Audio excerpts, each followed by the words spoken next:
Bud Files, Mushroom Manny, hello. PA, hello, I'm killing time. I'm bored. I was surfing the web and I couldn't find nothing. How's everybody doing tonight?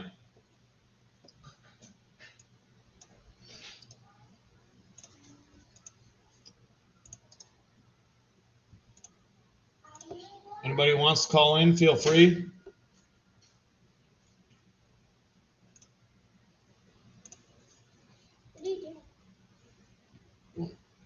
Burkles, hello. Jason Miner. Man, a lot of people showed up quick. I guess they were as bored as I am. I'm just hanging out, planning my adventure for tomorrow. Really just waiting for the sun to go out or come up again.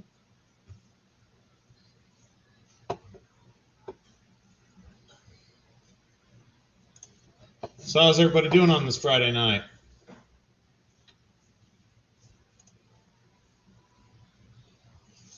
Deb, hello. Mafia music and chilling. There you go. I turned on some music too, but I decided I didn't want to listen to it tonight. You got Desert Deb over here. She's from pretty close to where I am. See her streaming a lot. Johnny, hello. You just got off your live. I had nothing left to watch. Maddie, hello.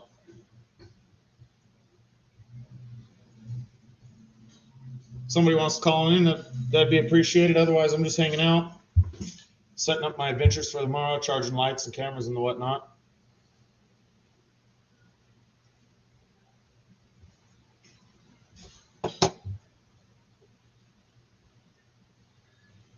Oh, PA's hitting a creek tomorrow. Close to you, PA, or are you going to drive for 12 hours to get there?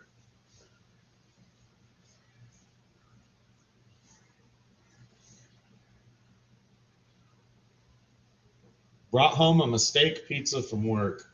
Nice. I'd take mistake pizzas.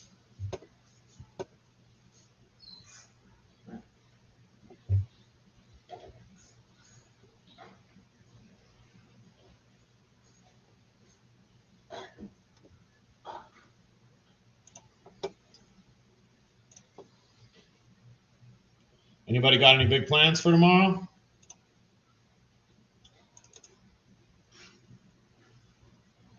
Give me just a second. I'm trying something here.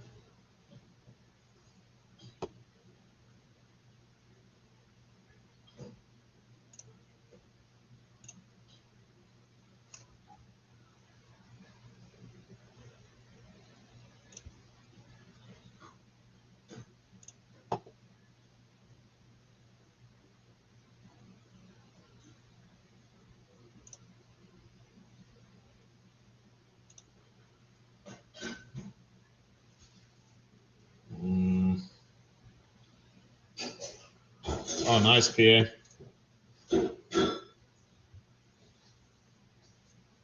Yeah, I saw you guys got a pinpointer, Johnny. That'd be interesting to see what else you can find in there.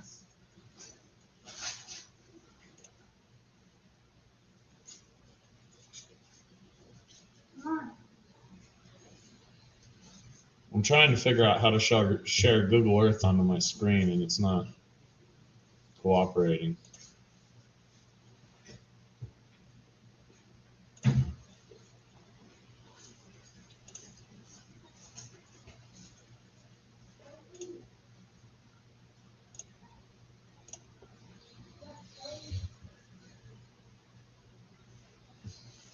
Rained on, Jason. What's rain?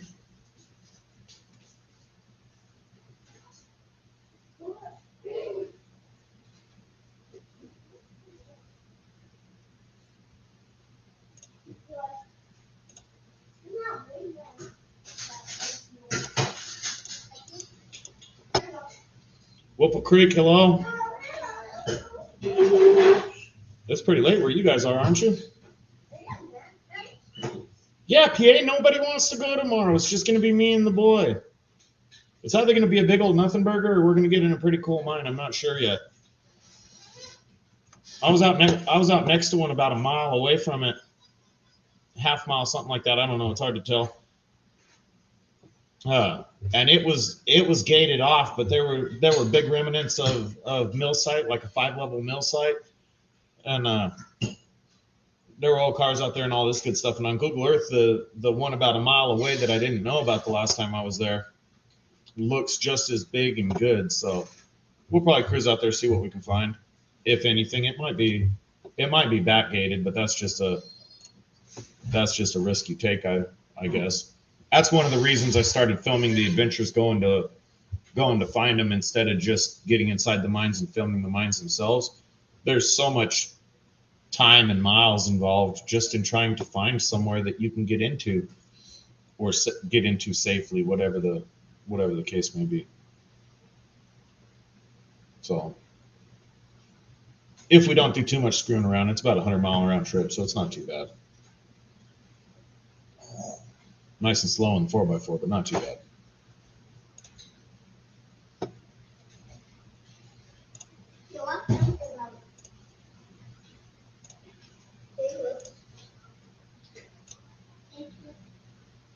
Dibin, hello. Haven't seen you in here before. Let me get you a wrench. Ray Diggs, hello. Somebody's got to call in. I'm talking to myself here. And you guys don't know each other. Everybody here is good peoples. Check them out. Dibin's into the coins a lot. Oh no, Dibin does different videos.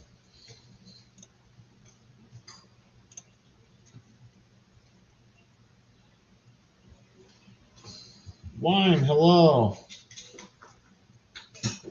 Anybody wants to call in, feel free. I got the link up there. It's basically a free-for-all, whatever goes. It doesn't bother me too much. I'm just killing time.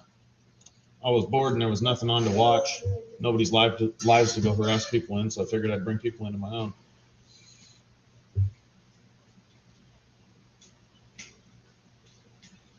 Old Man, hello. If you guys don't know Old Man, it might be worth it to go check out some of his videos and shorts. There's a few different things in there. Sooner John, hello. He does some neat travels and some neat places. Yes, Angela, stupid car. I hate freaking cars. It's a thought everybody has. You wake up, something's wrong. Got a stupid car. I got a real winner coming in probably next week. That ought to I'll get a few videos out of that one. I'll get covered head to toe in oil too, but it is what it is. Minix!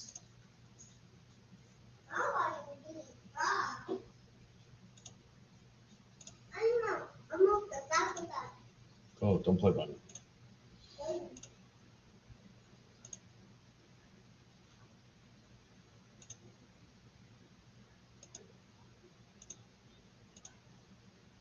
I think everybody's got wrenches there. What do you mean what happened, Whipple? Did I take your wrench? No, you got a wrench. So yeah, I'm just planning the trip, waiting for tomorrow, charging lights, charging cameras, or the camera.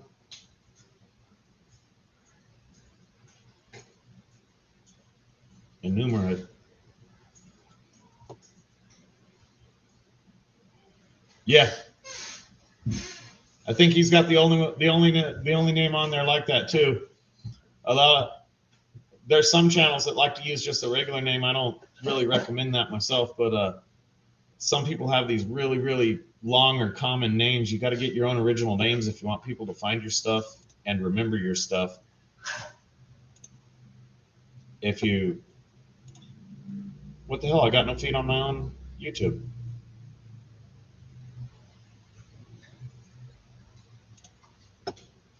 Can you guys see me? Even my YouTube just went to a spinning circle. I still see chat.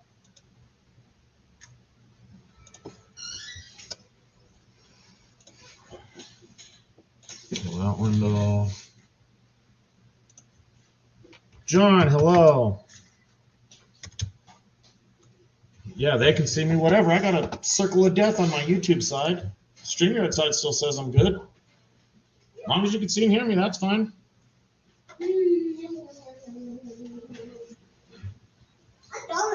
John our prospect, and we haven't seen him around much lately. He got himself a new puppy, and that's taking up all his time.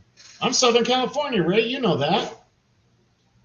High deserts of Southern California, Mojave Desert. Hello, Burr.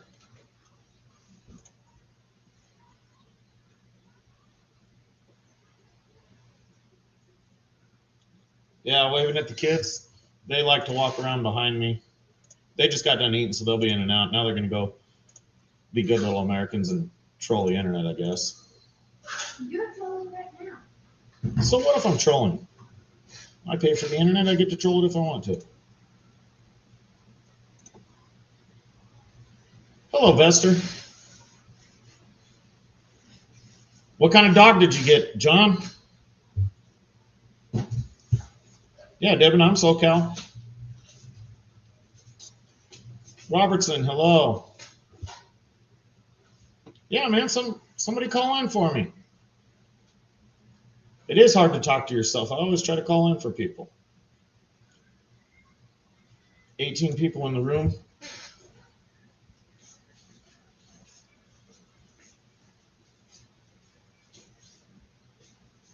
You guys laughing. You're probably laughing at the trolling. Yes, I'm trolling. I'm usually trolling.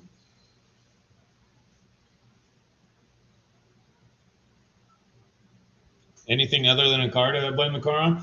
I use stupid car as the thought process because we all have that stupid car thought. You know, when something breaks, I don't like to badmouth or trash my customers. I really, really try not to. Some things are out of their control, and then some things are, are completely their faults. But either way, I don't want to trash my customers, so I just point out the car, and that's what I see every day.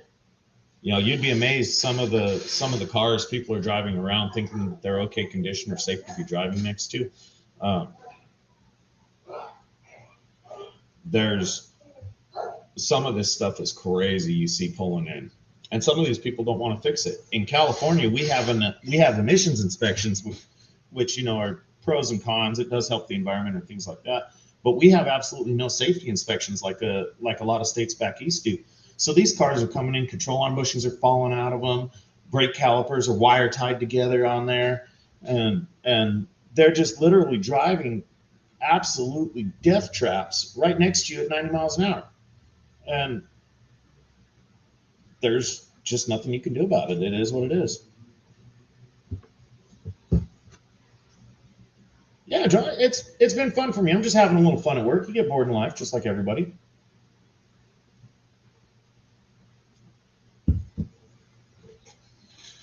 Cali's got its pros and cons, Manny. There's for everything bad you can say about it, you can say something good about it, and you just can't let it get to you. But you go anywhere, you're going to have problems. The grass is always greener on the other side. Oh, Texas has less income tax. Yeah, but their property tax is through the roof. They're getting their money from somewhere. It's not there's any less taxes anywhere. All these governments require the same amount of money to do the same amount of things. And people complain about Cali DMV fees, which suck.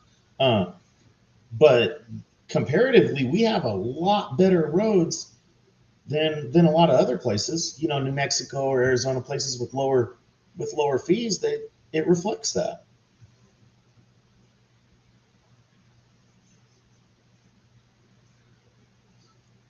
Yeah, I mean, the thing about California is everything has a tax, which sucks. They got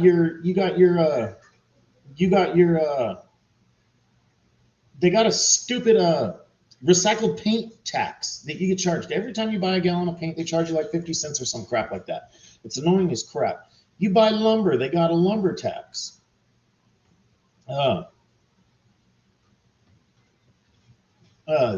There's a lot of little taxes on everything, but they're all constitutionally allowed taxes because technically you can opt out of them. You don't want to pay a lumber tax, don't buy lumber. You don't want to buy a paint tax, don't buy paint. They just did a newer one, which sucks. They just added an 11% firearms tax and ammunition tax, which is absolute crap. And they're not even charging it at the end of sale. At the end of sale, you still pay your sales tax, your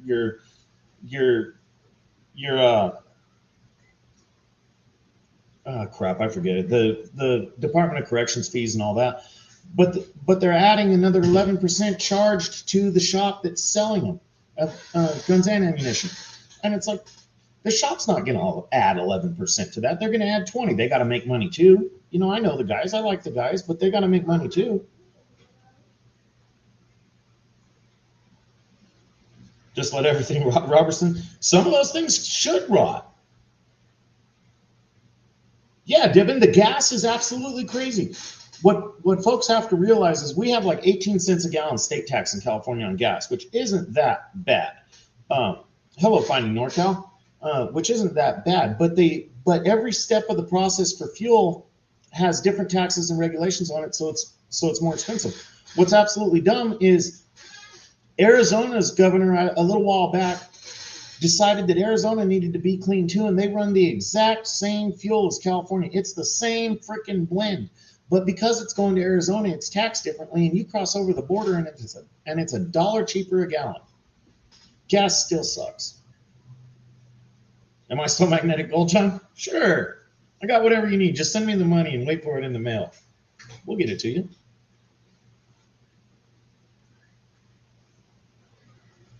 Uh-oh, we got Knowlton's attention. I don't know, NorCal. There's like 50 cents state tax, and I believe the last time I looked it was 18 cents, or there's 50 cents federal and like 18 cents state. But they bury all the taxes in the production process going up to the end user.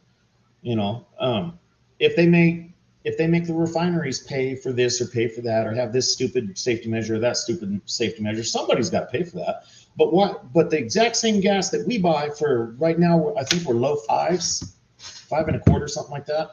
The exact same gas that we buy, if it's going over to Arizona, it doesn't get all the taxes, and they can sell it for $1 cheaper. You know, you look at a good town to look at. I'm sure there's many like it. You look at like Needles, California. Different gas stations 2 football fields apart are $1 different in taxes. Later, PA.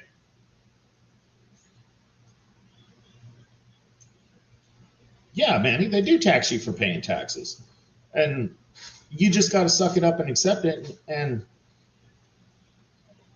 Canada, California doesn't compare to Canada. I feel bad for you guys in every way, shape, and form. You guys are just hosed, and you don't complain about it as much as we do. Yeah, PA, it's 5.25 here. I could pull it up on Gas Buddy. It's 5.20, 5.30, something like that right now. There's just not much you can do on it. You know, so you just suck it up and enjoy it, and watch our burger flippers make $15 an hour. It goes up to 20 April 1st, just for the fast food workers, unless the company bakes their own bread in store, which obviously nobody's going to pay their workers $20 an hour to flip burgers. They're going to buy a freaking bread machine for $1,000 and get right around that.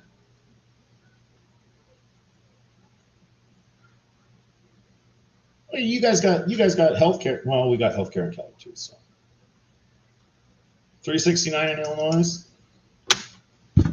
You East Coast guys just depressed me. I'm going to pull up Gas Buddy right now. I don't even pay attention to it anymore. I just grin, bear it, fill the tank, and go out and have fun.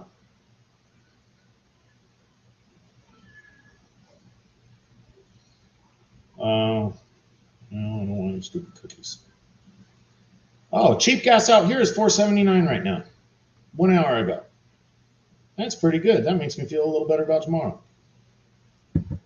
See, and that's how you know I'm a California guy. I see $4.79 a gallon. I'm starting to get happier. It's coming down.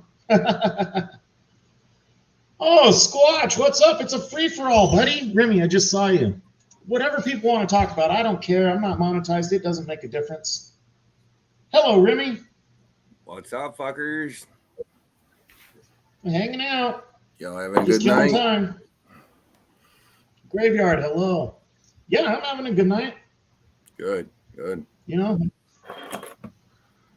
as you get older, you think your life will continually get better because, you know, you got more money or more stable or things like that. But if better is boring, then yes, it does. Other than that, you just get freaking bored. What are you gonna do? Can't go out and party. What's up, Johnny's Corner? Oh, that's why I like to go fast, bud. You got to have something to do. Yeah, I'm planning my Desert Explorer for the morning, or I got it planned. I'm just waiting for the sun to come up, I guess. So we're just bullshitting. It don't matter. Topic don't matter. Copyrights don't matter. Just hanging out. I've just been watching Cycle Drag. I've been on their live feed for a little while here yesterday and today. He's down in Louisiana doing the 300-foot sand drags. Oh man, I gotta. They're actually a company I work for, but this dude has some kind of a Can-Am, and he's pushing big turbo, big horsepower, and all he does is sand drag it for money. I mean, he's running like 35-inch, 16-inch wide paddles on a Can-Am. And I mean, he's big boy money. I shared it over on my Facebook there, but they've got stretched out 4-wheeler frames, and they've got trikes there too with these massive paddle tires on them, and they're running 300 foot in 3 seconds basically. Yeah, I got no clue this dude's speeds. He plays out in Dumont Dunes, which is over by Death Valley. It's just a giant sand dune. Mm-hmm. And you know, he goes out to play, but he's not opposed to racing for money. But you ever heard of Larry McBride? Yeah. All right. Well, they've got a trike down there right now that Larry built the motor for, and it's actually a top fuel bike engine that's in the trike, and that's what they run down the 300 foot. Yeah. I mean, you see the guys walk in the sand. It's like 3 inches, 4 inches. They till it every 3 to 4 passes. And they've got this like big grader with giant drums behind it. And it takes one sweep down the track and it's got one half of the track done. It's massive. Yeah, it was pretty cool. They're ripping over there.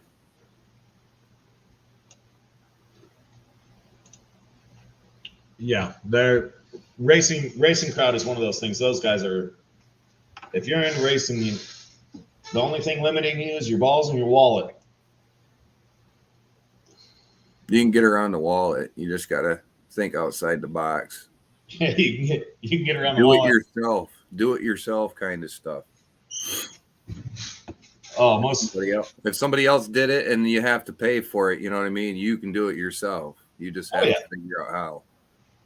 Yeah, one of our local guys here, he's real big into the super fast cars. You know, 3,000 horse pro charged cars, drag strip, obviously not an off-road car. I guess he makes decent money. He just builds up race cars and sells them. I just seen the supercar shootout winners walk out with a wad of cash like this. Like, hey, who wants to count this? Going up to his truck at the end of the night when I was loading Tecumseh up. Yeah. Yeah, dude. I was like, I need to get me some money like that. Now I'm going to win one of these days. Yeah, you and me both. I just saw old man that farts a lot. Love that name. Dude's a legend. He deserves a sub just for finding out that name. But he just posted his YouTube short for his 100 subscriber giveaway. I just saw that a day or two ago. Get in on that if you don't know. Shoot him a sub. I mean, the creativity on that name is worth a subscription by itself. I was already seen that. Yeah, I was laughing, but I was like, yo, that's awesome. Yeah, it is. Fairy Dust, Weep the Wild Winds. Yeah, Fairy Dust is cool. I believe that's a pretty cool name too. Oh, there's lots of people. Some of these people are bleed overs from or they know me from I hang out over at River Sticks on Saturdays sometimes, or now I'm over at Digging It Backs a lot. Same with Ray Diggs. He's a funny guy. Yeah, Robertson muscle cars are cool. I'm not into them, but they're cool. It's just not my thing. I'm more into 4-wheel drives. But even at that, I'm not. Right now, I'm pulling 5s in 300 foot with a machine that makes maybe 50 horsepower to the wheels. And it's not even on the right gear ratio. So I think it's cool to be able to go fast with the small engines. You know what I mean? I don't think like displacement's an easy way of going fast, and I'm just kind of one of them guys to like giving myself a challenge, you know. Like, let's make this engine that other guys would look over. Let's make this thing fast and let's beat people with it and show them what's up, you know. You don't have to have displacement if you know how to build and be consistent as a bracket racer, you know. Yeah. Yeah, it's all about fun. It's all about the challenge, the ingenuity. I get racing as a hobby. It's just not for me.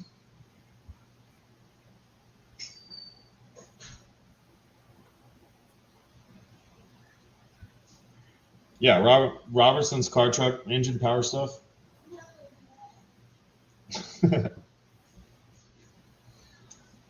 Yeah, it's one of those things. It just like any other hobby. I mean, I got people from a pretty wide range of hobbies in here. There's gold panners. There's explorers. Uh, uh, nomad life travelers.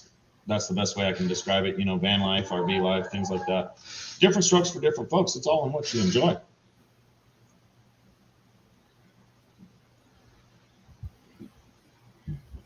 Yeah. So you going racing tomorrow too, or no? Let me look at the weather for over there right now because I live 2 hours away, so I've got to pay attention to their weather, not mine. Squatch, what are you? I'd say 50% analyst, 50% auditor.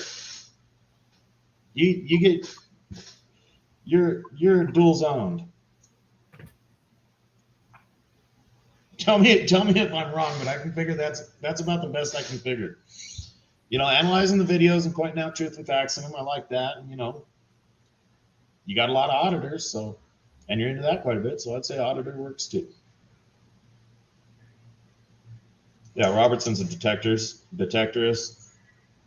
Ray's a girl watcher. That's been verified. Ray's a pretty funny guy. So Squatch. I don't know if any of you guys don't watch Caucasian Squatch. He'll grab various videos and analyze them, and it's pretty. They have some fun shows. Reaction channel? Maybe. If you guys ever need some voiceover done, go over and listen to Squatch on his channel. He's got one of those serious radio voices, really, really clear, well spoken, and a really, really deep tone. Robertson says he's an ass glancer. Whatever works for you, bud. I prefer the pull on stare, but you know, if you just want to glance, that works too. How long you got before you guys freeze over, Remy? Oh, I don't know. Right now, Monday night, be looking like it's gonna tip 35.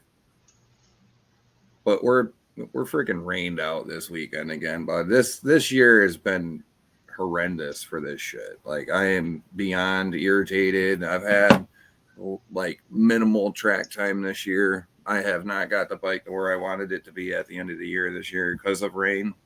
So, yeah. I mean, I can't even test here at locations because you don't want to put something that does under 2 seconds, 60 foot out on no prep.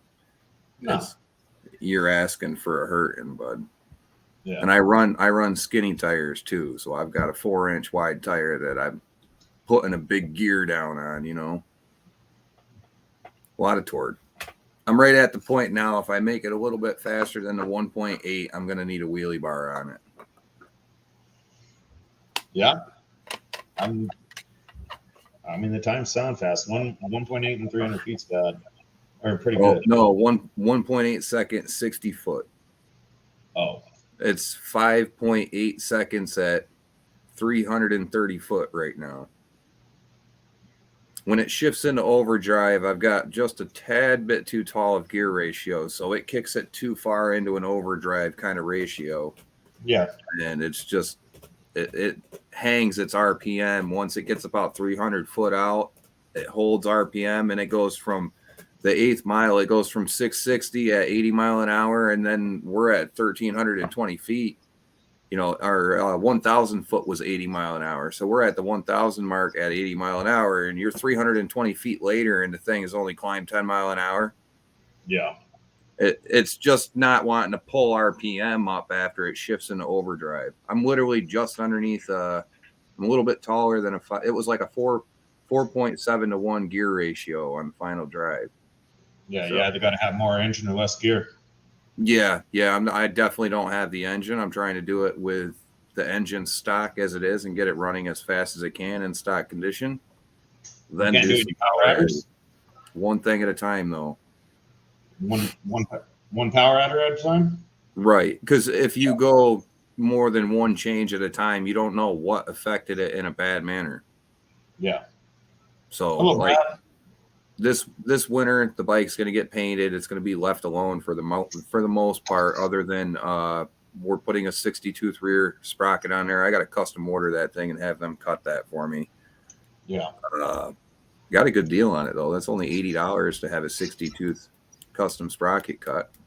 Anything custom, it's at more than $80 anymore. They're probably going to tag you more than Yeah, that. it's a one-off too, bud. So, and it's like a 10-pound part. So it's all aluminum. It's not a steel plate cutout. It's actually an aluminum CNC sprocket. I've got the bore dimensions and everything because my bike is a 2-year only, and I want that on that hub. Yeah. You can't find the sprockets for it, bud. Anyone eat beaver? I'm eating Robertson. I probably got bad. I got an upset stomach from that. I don't think he's talking about the flappy tail ones. No, I was talking about the 2 floppy tail ones. Yeah, there you go. There you go. Yeah, all great folks. I know them all from different chats and different communities. I was just killing time. Yeah. I'm killing time hanging out. Oh, dude, tulips. And I know they are. I know they are, Manny. But yeah, it sucks you're getting rained out. You guys are gonna freeze over anyway, though, aren't you? What pisses me off about being at the track is NHRA rules takes aeromotive and marine engines out of the equation for competition. Yeah. I was honestly going to build my bike with like a V6 2-stroke marine engine and flip it on its side. You know what I mean? But the 700-page book I got sitting on my shelf there for NHRA rules specifies no aeromotive, no marine equipment. So, yeah, bummed out, man. I'll have to make my own 4-cylinder or V6. Some of them are flappy tail. Yes, they are, bud. Chicken fingers. You want some ranch? The rules are the rules. Yeah, I know. It's what they don't say in the rules. That's what us racers look for. I forget his name. The guy that was saying that half of the NASCAR book was written because of him. Yeah, that's facts, dude. Yeah, I forget his name. Scorpion. Hello. But reading or hearing some of the crap that he did was just absolutely hilarious. Dude, big 4 or 5 inch fuel lines to get extra fuel because they're not weighing the car with the fuel line full. You know what I mean?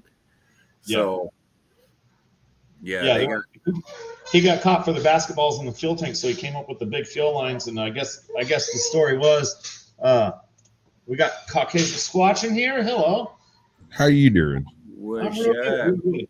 The story was they were tagging him on something else, and they had the fuel tank out of the car, and he started arguing with him. He walks over to his car, fires it up, and drives away. He says, "Yeah, well, I got 2 inch fuel lines. You can write me up for that too." And he drove away with the fuel tank not even in the car. It was absolutely hilarious. Oh yeah. So how's Mr. Squatch doing tonight? I missed your show. I'm pretty spiffy. Good. I complain, but nobody wants to hear it. Yeah. You can complain if you want to, man. All right. Well, I sneezed and pulled a muscle in my shoulder. It's very unhappy. I stubbed my toe, stepped on a Lego. It's been a rough day.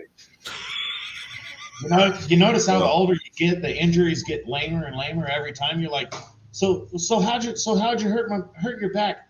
I twisted wrong looking out the window. I was sleeping and sneezed. Yeah, there you go. How do you pull a muscle in your sleep, bro? They can. It was so rough too, because I rolled out of bed, got my feet down about the time the second one hit me. Yeah. I didn't know what was going on, man. I was losing my. That's bad right there. Yeah, I'm just getting to the place of those stupid ass injuries from doing weird nearly nothings. You know, jerk your head too fast, and now your neck's hurt or something. I bust my knuckles on the doorknob in the hallway. I've got a couple of doors, and one of the doorknobs sticks out just a hair more than the others. And I'll catch the back of my knuckle on that thing just about every time I walk by. Won't even hear it. Look over, I'll be bleeding. Oh, damn. It doesn't take me very long before I break whatever sticks out on me like that. I've been here 10 years. You figure I'd learn it eventually. You've been here what? I've been living there here 10 years. You figured I'd learn it eventually. Oh, yeah. Oh, I got a freaking shelf in my garage. I've been here for like 15 years. I got a shelf in my garage right above my workbench that has a 2x4 liner. And you never hit the fucking thing when you're in a good mood. You hit it when you're looking for the screwdriver that the kids threw on there. You hit it when you're already pissed off. Don't lie. You hit it when you're looking for the 10 millimeter. Anyone token. 10 millimeter doesn't matter here. Man. I got a bonus when I bought my El Camino. We got in there and started pulling the old dry rotted tubing and stuff out, and I dug out a 10 millimeter wrench out from 10 millimeter socket out from under the where the radiator dropped in. Well, they deserve to lose it. There ain't nothing 10 millimeter on a Chevelle. It's all 3/8.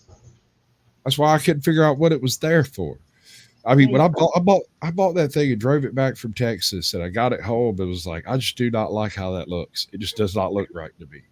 And so I pulled it out and found that 10 millimeter socket under it. And I was like, but why? Like, how did it get in here? We get the whys so often, it's ridiculous. I just had to reassemble an alternator job that the customer tried to have somebody do at their house. I don't know what the fuck happened, but the guy was 2 bolts away from having the alternator off, and he didn't break anything. Usually when a backyard Joe shows up to your house to do some repair on your car and they stop, they broke something fucking they can't fix. Yeah. Let me ask you this. What? Does it have a full-on tensioner pulley, or does it have one of those like back running idler pulleys? Well, it's got all that one has is a tensioner pulley. Okay. Well, I'll give you diddly do to a damn if I know. He got to that tensioner pulley and laid hell on it. Couldn't figure out how to move it far enough to get it loose. Had it off. I got it in the bay, got it on the rack, and all he had left was the bolt for the main wire for the power lug and the lower bolt on the alternator. Maybe he couldn't get to those. I think maybe he doesn't do electricity. I don't know what the hell his problem is, but I told the customer, I'm like, I don't know why he stopped. I like mechanical stuff myself. Something happened. Just stay away from that electrical shit, bud. More problems. I do electrical all day long. I got a policy about electrical. I do electrical, you know what I mean? You got your cool tech things that are electrical in my scene, you know, but I mean, I can't do it with mechanical stuff. So yeah, I have to give way to tech sometimes. But I mean, I'd rather have the simple mechanical, because really, if you break down on the side of the road with something mechanical, you can usually find a jerry rig of some sort to get you home. I don't even carry tools in my good car. Not even a screwdriver, not a set of jumper cables. I carry a AAA card. In my off-road truck, obviously, I have something, but they're also older. Oh, God, no, I would never. I had AAA before, bud, and where I go, no service, no nothing.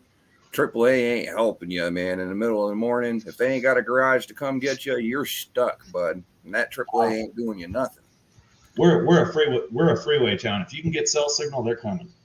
Yeah, see, we have big gaps out here, lots of gaps in the service. So, I mean, I've been 3 o'clock, 2 o'clock in the morning. I've had a fuel pump failure on our old Saab 900, and that thing left us stranded. We used AAA because my girlfriend at the time had that AAA, and I was like, "Oh, cool, whatever. Well, good thing it's not my car. I don't have cool tools in the back." You know what I mean? So they said, "Oh, we can't find nobody." We sat there for 2 hours, bud. And I'm like, dude, screw this. We're walking someplace, man. We walked someplace, got one of my buddies to come pull us. I was like, dude, I'm not doing this. Ranch, hello. Yeah, I've heard horror stories from different people, different places. I've been a part of horror stories.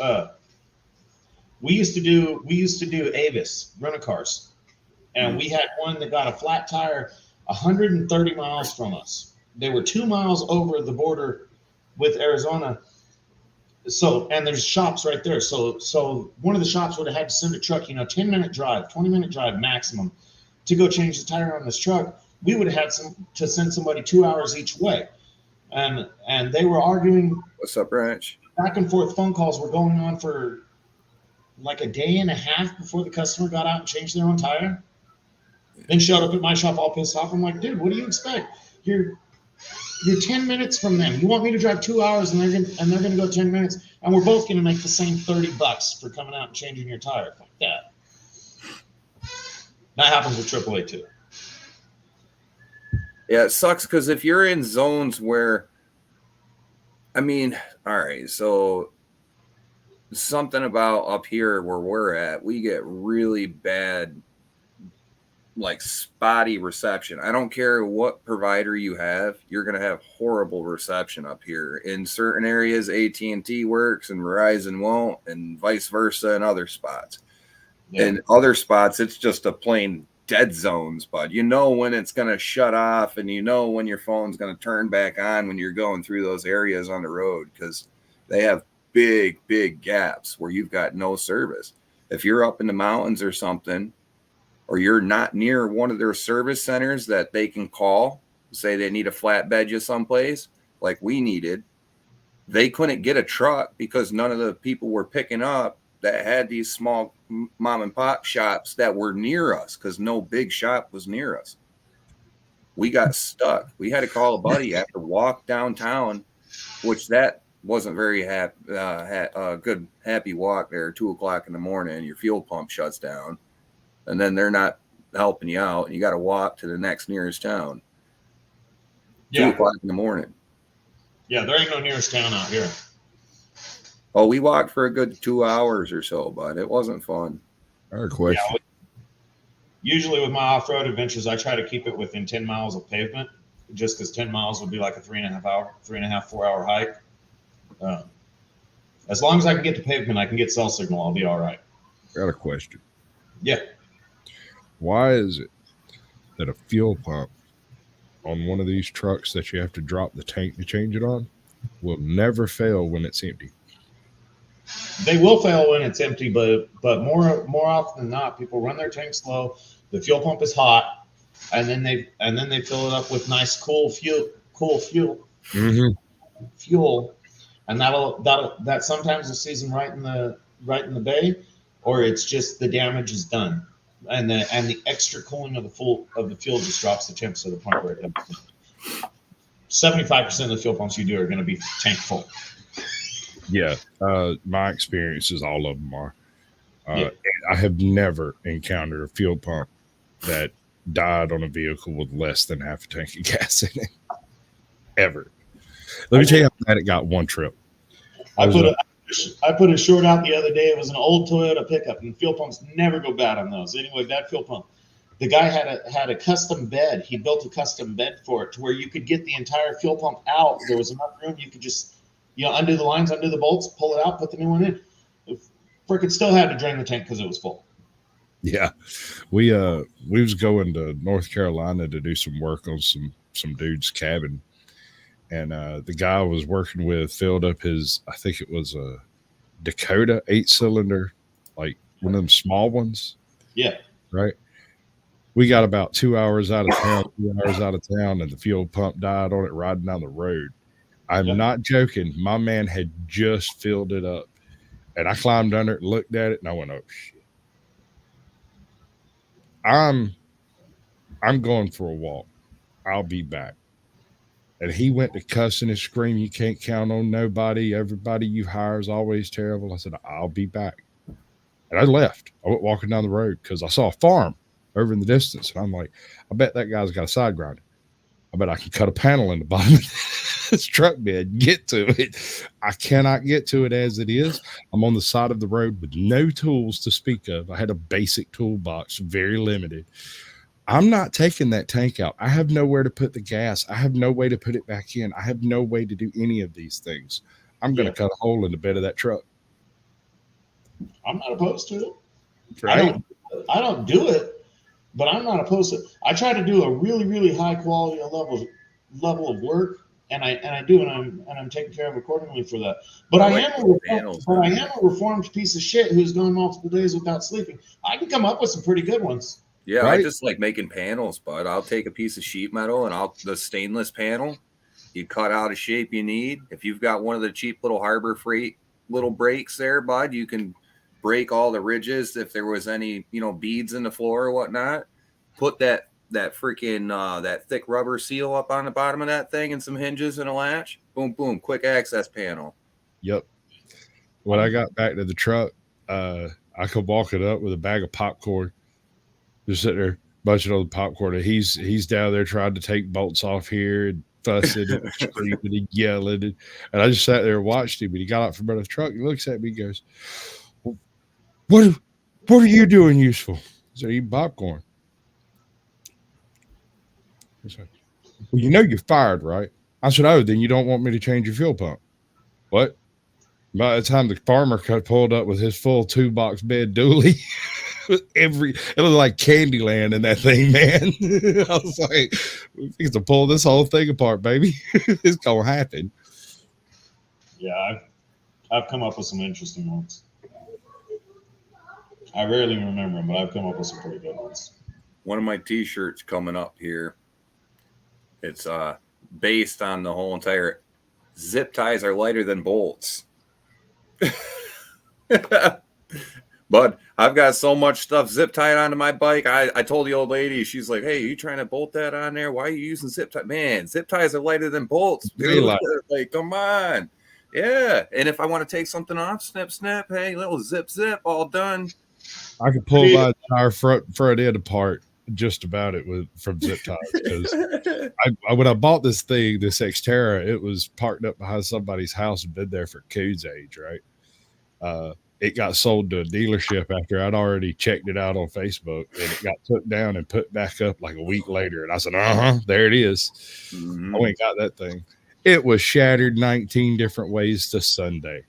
I sat with a sanding block and some super glue and back glued everything together. You can't even tell it ever cracked. We got better than zip ties now. Dual melt hot glue.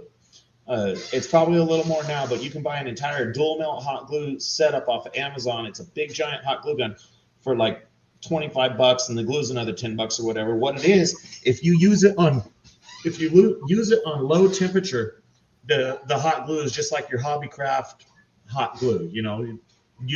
Glue your flowers on. Fix your pegger, whatever you're gonna do. But if you use it on high temperature, that shit's pretty strong. And we discovered that.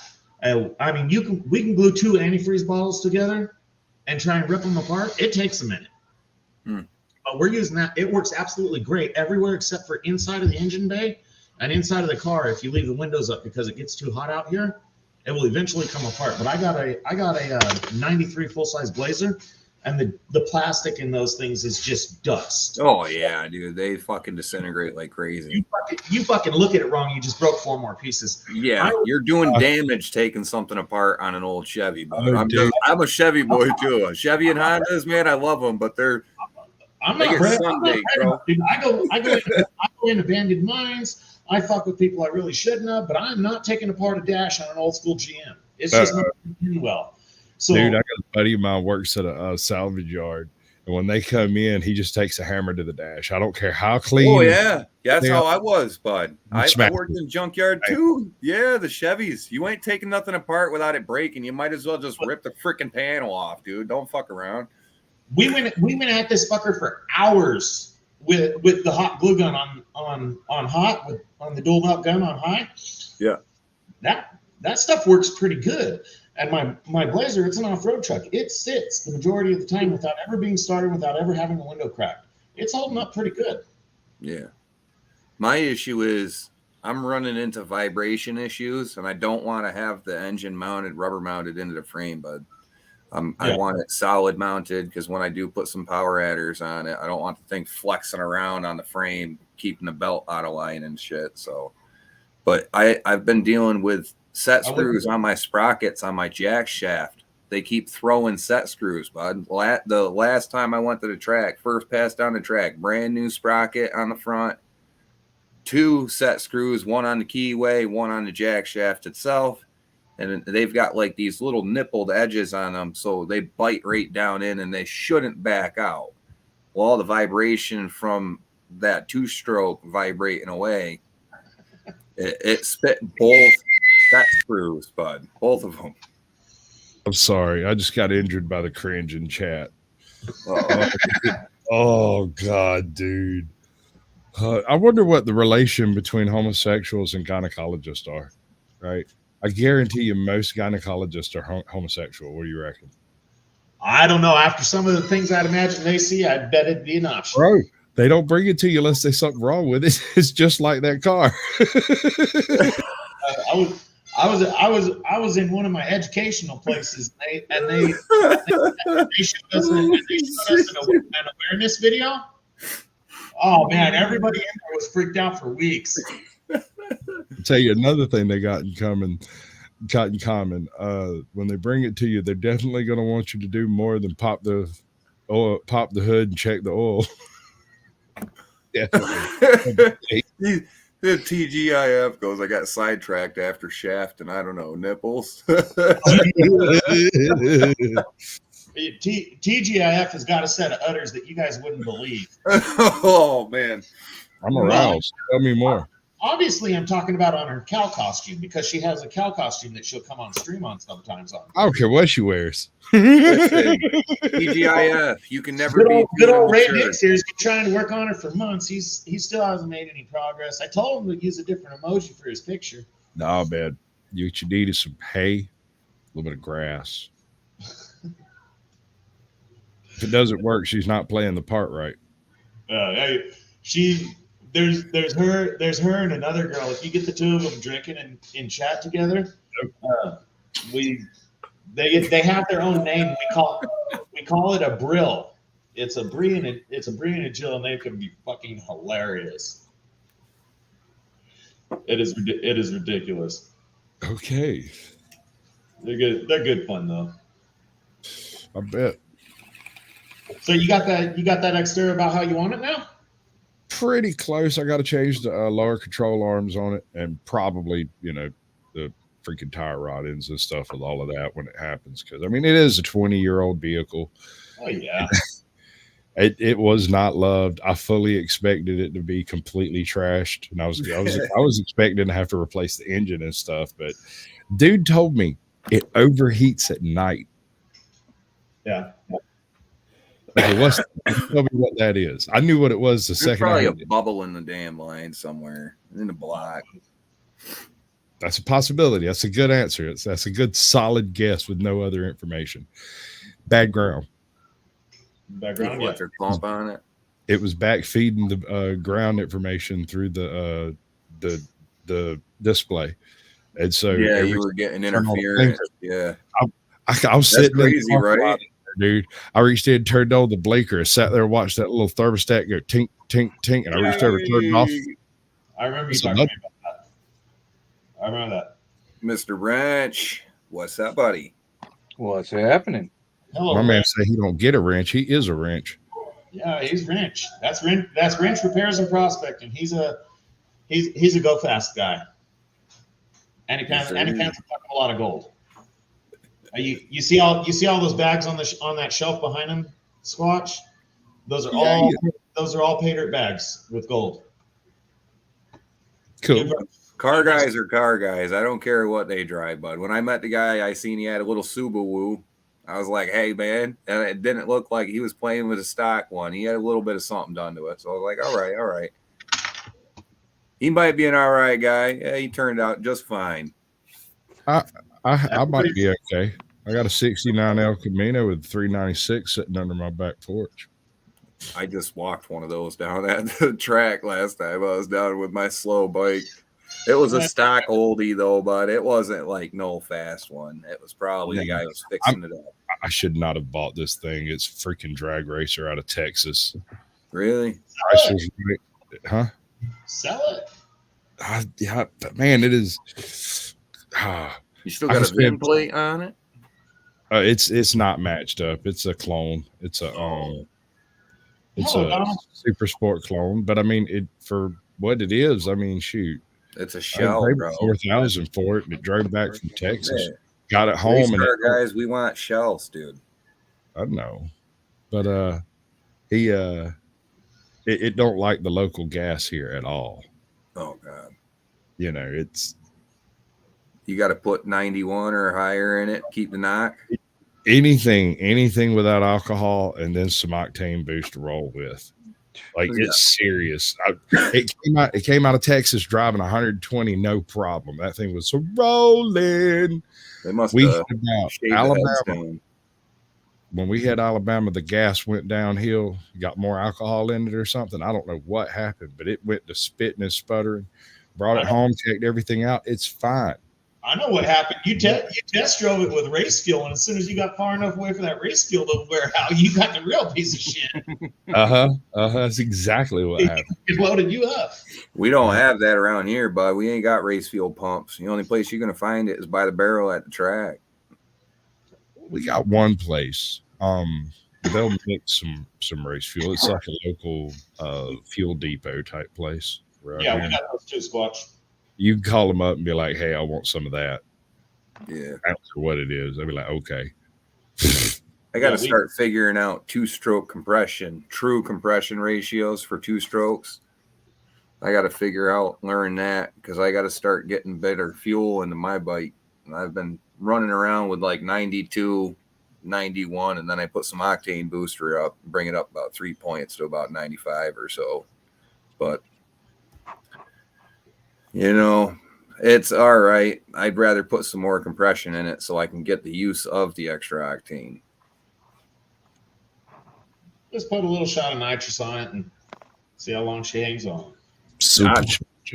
I got a spare engine sitting downstairs ready to go, but I mean, I could just slap all the other hard parts on it and send it again. I honestly want to see, but I've spun it to 13,000 RPM and it hasn't thrown a rod yet, so I don't know. I don't know how bike engines would hold up, but you might want to take it apart and gap the rings a little bigger, maybe even shave them. It's a low compression engine as it is right now. I think it's no more than 8.5 to 1 compression right now. I don't know. I'm running a Land Cruiser right now, and I figured out with premium, it cost me the same amount to run premium or regular unleaded due to the gain of 1 mile to the gallon in fuel mileage. The only difference between the two is it extends my range by about 20 miles. Running premium gives me about 20 more miles on a tank of gas. Yeah, you'll have to. I can't remember if it. All right. So when you add higher octane to get full potential of it, you've got to retard your timing quite a bit. And then you're going to have to dump a lot more fuel at it. But at the same time, you're going to want to have quite a bit bigger compression numbers to even make use of the high octane because it's just going to, that's your detonation point. Yeah. So you got to, I mean, it's not worth using if you haven't retarded the timing and you haven't increased compression either by boost or shaving heads, small compression heads, whatever you're doing. It's a compression engine, but it gives me an extra mile to the gallon, which when you do the math, price versus miles, because I only get 10 miles to the gallon with regular, 11 with premium. When I do the math, price versus miles, it adds basically 2 gallons worth of range onto my tank, which is like 20 miles. So that's the only difference for me. Yeah, and regular daily drivers. Miles The per vehicles were made for 87, so that's when you're going to see the most efficiency. Are you kidding? I drive a terrorist special Land Cruiser. It's made for whatever fucking slop they have in Iran. It'll run. Mm-hmm. I was actually thinking of getting a big sticker on it. It's a desert tan Toyota Land Cruiser. And, are you trying to show that one, Squatch? Yeah, I'm trying to get it to the spot though. Yeah, there it goes. Let me know when you want it. It's a desert tan Toyota Land Cruiser that you've seen every terrorist video since we were kids. You know, somebody's with a hijab should be driving that. And Go ahead, bud.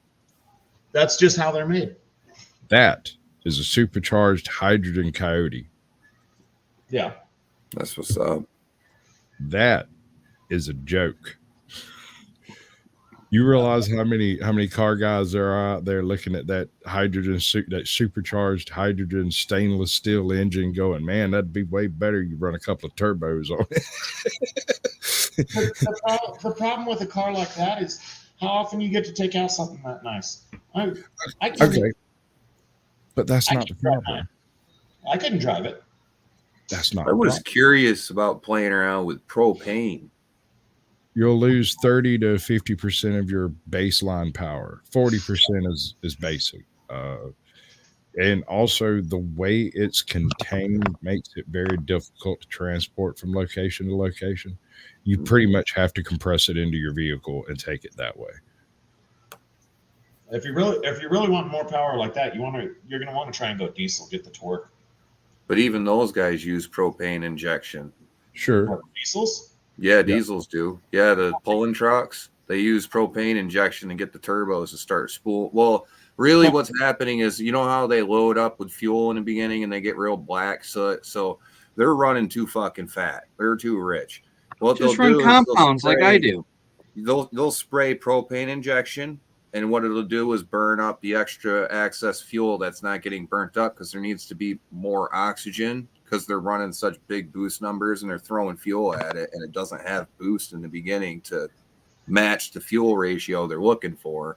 So they'll give it a little blip on a propane injection button. Meth injection, same thing. Yeah. Yeah, the diesels like propane because they on the big Poland guys, they actually inject water too. That's the white smoke you see just before the black smoke. But you know, it's creativity. If you think Manny, what have you been reading? Which one? Need to develop lithium fluoride thorium reactors for more energy efficient engines. Somebody has been reading some esoterica. You know, for as much as they say everybody on the internet's fucked up, I ran into some pretty smart people. I've seen a clever duck or two. Yes, sir. I'd rather not and say we did. Which one? I think vehicles got a soul with a gasoline or some kind of internal combustion engine, bud. You can't rev a freaking electric motor, man. Nope. Right? I'll take an electric motor any day of the week. Torque. But at the same time, you get in that car with the electric motor and you stomp on it and it can burn out all the tires it wants. But when that GTO pulls up next to you with wash tub headers off in that thing and you feel the earth rumble under your feet, that's power, bud. You go, yeah, that's power, bud. You feel your body shaking. Just shake your head. Like that's. Any of you guys ever play with fast RC cars? Yeah, electric e-bikes and stuff. Played around with those fast ones. It's way more torque, way more trigger, right off the line immediately. You got to no top end out of them. That's why I like my diesel. I've got moderately fast RC cars, or had. You know, they're in the garage broken because I don't know how to drive for fucking shit. But I've got moderately fast. I got moderately fast RC cars, and an electric car is effectively the same. More torque than you could have ever imagined, more RPM on demand than you could want. And yes, the big rumbly thumbly, you know, hey, look, I don't need a car to make me feel like my dick's big. I know it's not. We've settled that discussion. Just give me something that's faster. Hold on. Whoa. Rain catch, bro. You're right on every point you just made, but you forgot one. What's that? The When a chicks? gasoline car burns, it burns and goes out. When a diesel car burns, it don't even freaking burn. Unless it does. And if it does, that's really bad. You gotta A use the lithium ion battery will vitrify the ground. It will glass the asphalt. It will burn a 3-foot deep hole through the center of your driveway and start burning down the floor of the earth. just light it up and come back in a week because that's about when it'll be done. You know what the cool thing lovely. about a gas engine over electric ones are? You can go up to the pump, put your gas in there, and be out of there in 5 minutes. Right? Not sit around there jerking the gherkin, waiting for the electric to charge up. If I had to buy a brand new car right now, you'd be foolish not to buy a hybrid. Unless you had a particular purpose-built vehicle, you're foolish not to buy a hybrid. A full electric, you got to have a pretty short commute for that. You can't take it on a long trip. We're still reliant on fuel. I'll have to agree to disagree. I'm not adverse to hybrids. I can't stand the things, and I don't want to see them on the road. In the right places, they're fine. If you're hauling around a bunch of kids, or you're hauling around some groceries, or you got a few folks to take down to the lake or whatever, that's perfectly fine. You're a soccer mom, a hybrid will do you worlds of good. You'll be fine. If you ever want to go out and maybe pop a Brody, turn a donut, I don't know, maybe go a little fast down the interstate, it's just not fun to drive them. Have you ever nailed a Prius? I sent a Prius back, bro. I sent a Prius back. That somebody shut off on me pulling up to a stop sign, and it was one of them weird like 5-way jobs where you don't really get the opportunity to actually stop because ain't nobody else going to.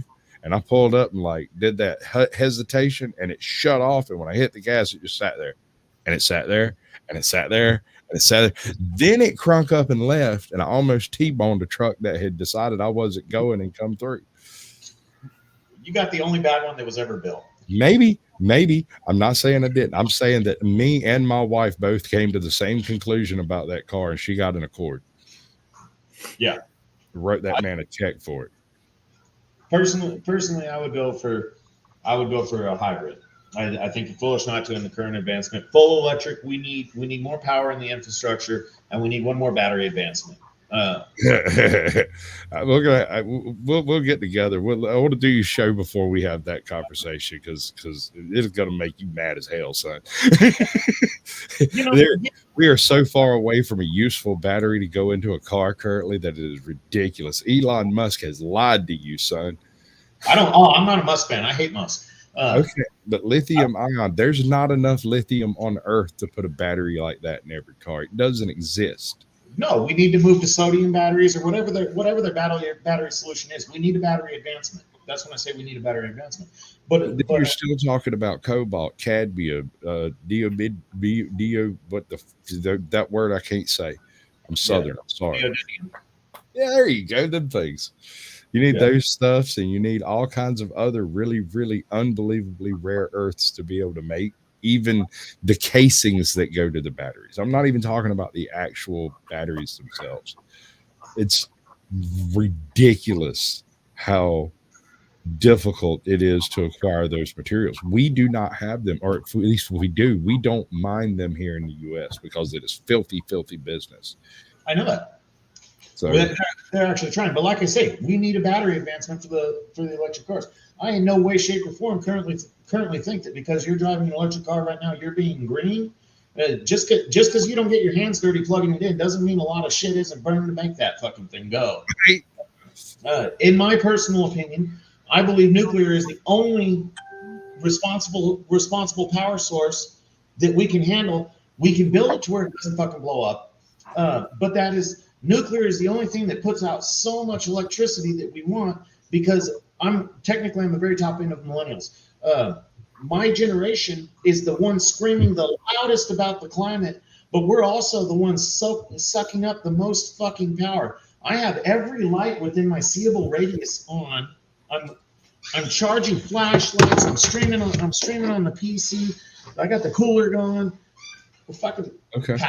But at what risk? We're talking about nuclear here. Nuclear. We all know Yeah, the no. risks of nuclear if it Depends on fails. how educated you are on that point, because we stopped doing nuclear advancement back in like the mid 60s to mid 70s. We stopped people from messing with them because, you know, some of the byproducts were pretty Yeah, spicy. Patriot. yeah. We're talking At this 100 point, years to get however, away. Yeah. thousands, 22,000 years for uranium 238 at its half-life. So Yeah. it's significant, right?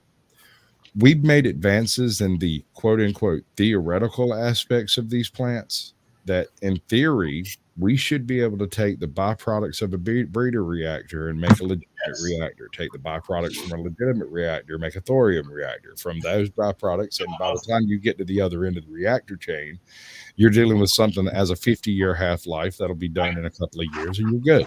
I completely agree with that, Squatch. That is an option that we should be doing. We don't need to. If we can throw 10,000-year dangerous material into a reactor, and when we pull it out, it only has a 5,000-year life left. We just need to step that down until the fucking shit's almost inert. Anything using a salt basis for transfer of energy needs to be avoided just in general. Those things are disastrous. I saw something about the salt ones like to explode if they get any water or something like that. I don't know. Disastrous. What's up, Remy? I just want to say this, regardless of if this electronic technology is going to be beneficial or not, where is it all coming from? And I'm sorry, but I don't want to send my money, because all of our chips and all of our batteries, I don't care what anybody's being told, all of our chips, all of our batteries, all the lithium and cobalt is all coming from overseas and China. Yeah. Literally. If you're funding in for EVs, you're for China. Literally. It's very interesting.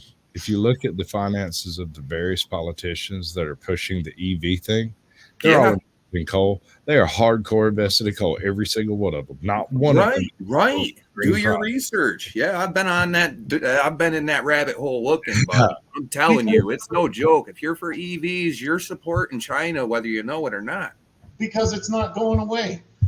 You cannot get rid of fossil fuels. You cannot replace the on-demand power of a fossil fuel that easily or quickly. What happens when your EV runs out of fuel in the middle of fucking bumfuck Egypt? Well, you're going to break out a gas-powered generator to charge it up. Yep. What happens when you need a semi-truck to go nonstop with your latest UFO capture a couple thousand miles? Well, you're going to pump that fucking thing full of diesel and send it on its way. Now, unless we're going to come out with nuclear-powered trains, which, hell, who knows why they haven't. Saw that movie. Magnet trains, bud. I've Those are seen the that movie, future. man. Well, Magnet trains. you're back on the magnet trains, but magnet trains take a fuck of a lot of power.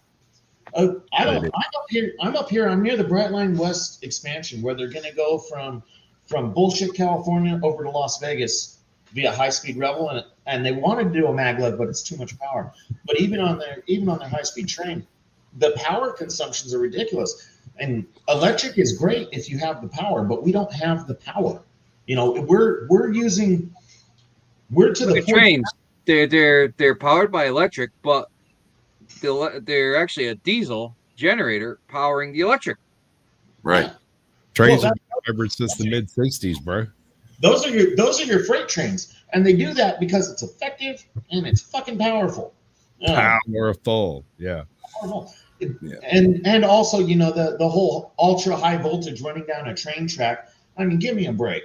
Okay. If I was back, just touch the third rail. Go ahead. And I was anywhere near a subway with the third rail, I can guarantee you a pry bar is going to land on those rails just to see what happened. I'd probably throw it. Just you mentioned hydrogen. The truck that I showed earlier is a Coyote build with full stainless steel parts and compressed hydrogen that he derives from a local gas factory.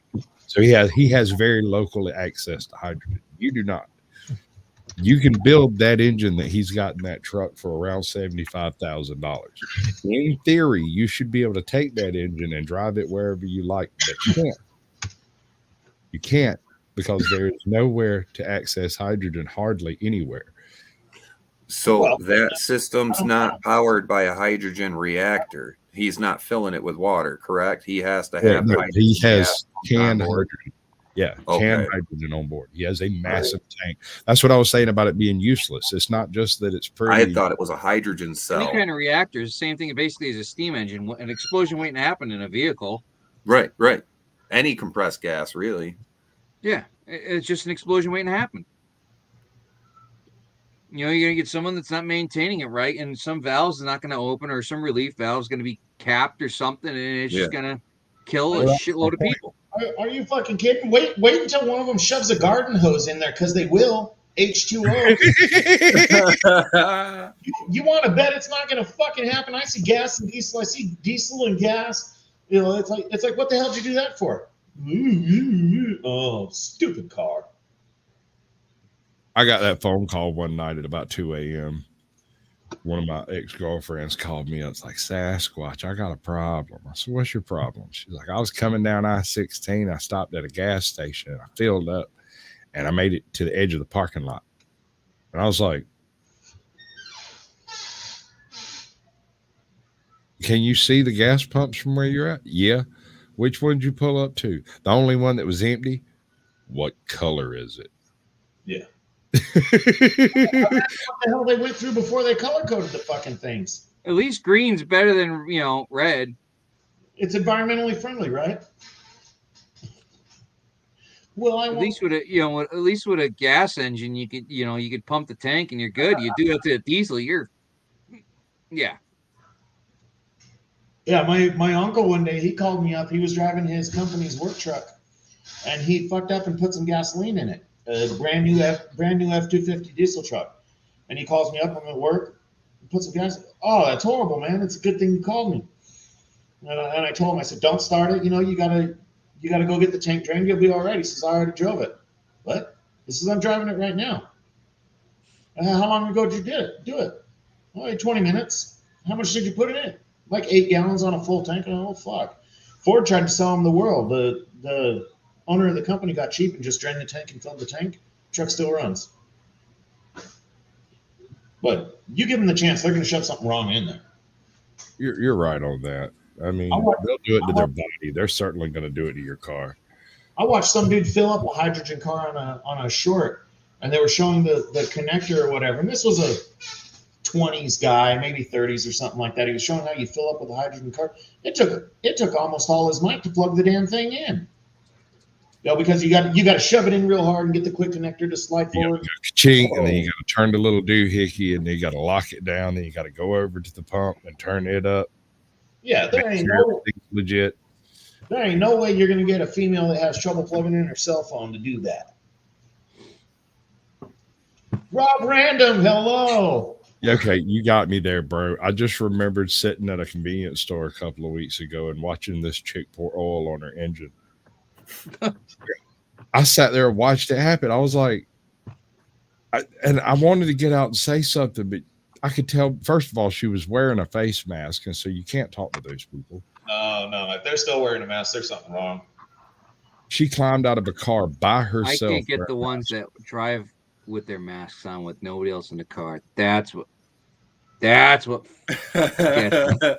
what's wrong with the world, bro. When she pulled in, she already had her mask on. Go like this to the window. I spent the whole time during lockdown telling everybody I was licking doorknobs. There you go. They're like, what do you do? I work outside, so it's like I worked through the whole thing. I never had there was no time off, nothing. It was part of what made me start my channel. I'm going to ask something real quick. A lot of people changed their entire lives due to COVID, and that's just how it is. Go ahead, Remy. Okay, so easy there, fellas. I know how to charge my phone comment. Okay, so real quick on the panel, what percentage is a lithium battery supposed to stay at if you're not using it? If you're not using it, about 75. About 15 to 20%. You can't let it dissipate more than that. It's about 15 to 20%. And you can lose about 15 to 20% dissipation in like a month of letting it sit on no maintainer. Yeah, I know. Mine's sitting in my Escalade, just sitting there. Dude, they suck. They suck. They're cool because they're lightweight and they pack a punch. But well, I use it for the punch because of what's in the car for the stereo. right. You get a lot more juice out of a battery the same size. They hold more punch. Oh God, yeah. Yeah. But it's I'm the close to charging 10,000 habits amps too. out of it. Yeah. They don't like to be charged unless you're down to, so like for instance, these things normally tell you at 15% for a reason to charge your phone. They want you to charge at 15% until it's absolutely full. Then unplug it. You should never be leaving it on full charge. It's 90%, plug it in and then leave it there. You will destroy the battery and the life cycle of the battery. This thing will not charge and hold a charge for shit if you do not follow those kind of standards with charging. Just do what I did. Run it over with your international. Oh, Billy. Looks like you took a 22 or some buckshot to that thing, dude. It fell face down, and I drove it over my international hook lift. No, that's the one that you just told me you got messed up. That one for a minute. That's all it takes. Smoking Auditor has broken 4 phones in the past week or so. He's rough on them, dude. See, I don't get that. In a society where we all like our devices so much, whether or not you say you do it or you're not, we're all on the fucking phones. If you say you're not on a phone, you're lying. If you're on YouTube, you're on a phone. Oh yeah. Unless you're Lucky Laptop News, he might not. I'm not sure. If for something that you care about that fucking much, or that you're on that much, why in the hell would you not protect it? This phone is over 2 years old. This is the original screen protector, original case that I got when I bought it brand new, no cracks, nothing. And I work as a fucking mechanic all day with this thing in my pocket. I'm always laying on it. I don't understand why people don't take better care of their shit. They're expensive. So I'm a Sasquatch, right? I don't think I've owned a tape measure that lasted me more than about 6 months in my entire life. Well, Christ, man, how big is that thing? I've had many. I was a carpenter, framer. I did windows, steel hanger, and I've shattered shit in ways you could not possibly imagine. No joke. I once dropped a Stanley tape measure from my hand to the ground and had it break into a million pieces. I don't think you caught that one. Is it 10 degrees out? No. I forget. Yeah, man. A work tool for, I would imagine, for a carpenter, you're going to destroy a tape measure. It's going to slide off the roof, things like that. But your phones, I mean, depending on if you're cheap with it, you're paying at least $100 for a decent phone. If you're wanting a good phone, it doesn't really matter what you buy. You know, the new one just comes out the next month later, Right. More expensive. But if you're wanting a good phone, you're paying $500-700 plus for a good phone. That's a lot of money. You know, take care of it. When I was a carpenter, when I was doing framing on the regular, I went and got one of those flotation device things that you keep important stuff on the boat on. Yeah. You know, I went and got one of those big enough to put my phone in and put it in and then bolted it to my tool belt. Yeah. Safe. I've worn Dickies pants for so long, my stuff doesn't fall out of my pockets anymore. I'm just conditioned. All I do is carry it screen side towards my leg, and I know where it is, and I get mine to last for years. You take off the screen protector and the case, and it looks like brand new still. That's how mine is. I try to be nice to them because I stopped getting the cheaper ones, because when I get the cheaper ones and I started doing digital content, you start filling up what you got, and your phones just don't work, and they don't have the good quality camera, and it's like now I'm paying $700 to $1,000 a cell phone, and it's like it's retarded because I can get the next brand new one next month. You know, Do you know how much they gave me for this phone? I got to turn it in. $800. Oh no shit! $800 for this thing. That's what I'm saying. They'll just fix it, bro. There ain't no fixing that thing. Oh yeah, I guarantee you they'll fix that thing and put it back on the market. Was it Samsung S21 Ultra? That's an expensive phone. That's what this is. My new one's the S23 Ultra. Yeah, this one right here is the Samsung S21 5G. Yeah. Which is, I got the Samsung Galaxies too, but I can't be playing with nothing else. which one, Squatch? They gave me No, this for no, $11 no. a Fuck month, all so y'all. I can't complain.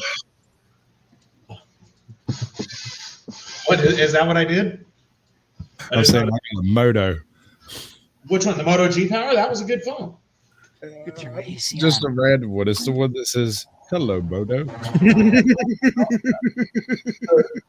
The Moto G Power was a really good phone, especially the 2020 year. That's what I used before this. I actually liked it better, but it is what it is. All right, gentlemen, I'm going to split. All right.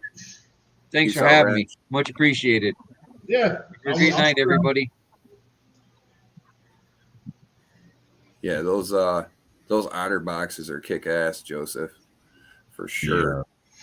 Yeah. You got to get the good. Like last time I paid for one, it was like 60-foot or 50-foot drop tested, and like that's no joke, man. That thing was brawling. But I took my phone out of the case for a cell phone holder when we were traveling, and I just happened to have it in the pocket up in the top of my coat butt, and it fucking, when I leaned over to pick something up out of the car, and it went face first on the gravel parking lot there, and that was it.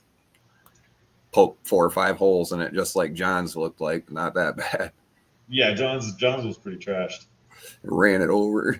Well, I don't know many phones that take getting run over with a truck. Some of them are pretty tough, man. Like, I mean, I'm definitely against Apple because they've always screwed everybody into paying for everything. So that's why I stuck with Samsung. But I mean, those have been known to be pretty waterproof from what I'm reading, that you can put those into water for like 30 seconds or so and take them out and they should be fine. The Motos? No, the iPhones. All the iPhones are the best on water. A lot of the Samsungs do pretty good on water. Mine is rated for like 30 minutes underwater or something like that. I don't know. Yeah, that's what I was hearing. 30 minutes. That wasn't 30 seconds. Sorry. It was like 30 minutes, but it's like, I mean, it's something that good quality where it can hold out the water for that long. I mean, yeah, they work well. The Motos do pretty good too. I was hard on my Moto phone too. I bought the Moto phone because I could get factory unlocked and use it on any network, which I like. And the only reason I got the S21 was because a couple of years ago they had their Black Friday sale for I'm with AT&T, so it was AT&T. They had their Black Friday sale. Their Black Friday sale was free S21, $1,000 phone at the time, free. Well, shit, why don't I get a free $1,000 phone? I had to agree to the contract for another 3 more years, but it doesn't legitimately matter to me because I've been with them over a decade. The only other competitor out here is Verizon, and I ain't fucking going to them. Western Manny says he misses the iPod Shuffle. I miss that brings some music memories back, man. You'd be swinging the little whoop. You ever use a Juke? You remember those? The little Juke. I've heard of them. I never did have a little one. bit narrow phone. It popped out like a switchblade. I had the little BlackBerry deal with the keyboard. Those were cool. I had at that same point in time, I had a Juke that had an iPod Shuffle built into it. I used that thing for a jukebox for years. Mm. Yeah. Long after I replaced the phone, I kept that thing in my pocket, jamming out. Yeah, dude. Phones had radios. You know what I'm saying? You didn't have your music saved on your phone. You couldn't stream everywhere on Earth. I remember recording the freaking cassette tapes on the radio speaker, bro. I've done that. But did you do it for a girl? Did you make her a mixtape? No, I never did. It wasn't true love. No. I got in trouble and hung out with bad people instead of trying to chase women when I was younger. Yeah, but if you ain't made a woman a mixtape yet, you have not lived. Yeah, I don't know. I'm pretty good. Yeah, I'm getting a little old to be making females mixtapes. We'll just go with what's been working so far. You might end up getting more than you asked for. I'm talking full on boombox in the rain. I swear I seen a dude doing that across the street the other day, man. Out there in a boombox, set it down on the curb, and he's standing outside the window. I'm like, what the frig is this guy doing, bro? I don't know if you guys get it around there, but out here in Cali, we'll get, and this really isn't funny, but you'll get the guys, you know, like Sasquatch's age, that just got out of prison from doing 30 years, and they're actually walking down the street like the 80s, holding the boom. Yeah, dude, they're stuck in their generation, bro. Like, well, I was in for 3 years. 30 years. That was cool when they went in. Yeah, I went in for 3 years, knew what a smartphone was, knew how to use the internet, all of that crap, right? 3 years time, I maxed out on the 1 to 3, came home on 3 years. And I didn't know how to use the damn smartphones no more.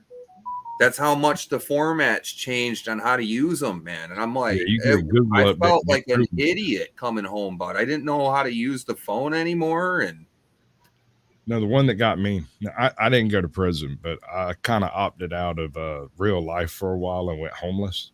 I was out there doing. I've been there too, brother. Yeah. I was voluntarily homeless. It's hard to explain. I would go to a place where they would bring material and I would camp there building it until I had a place to stay. And then I'd finish the place and leave all off grid and stuff. So technically homeless until I finished the home. And then it wasn't my home.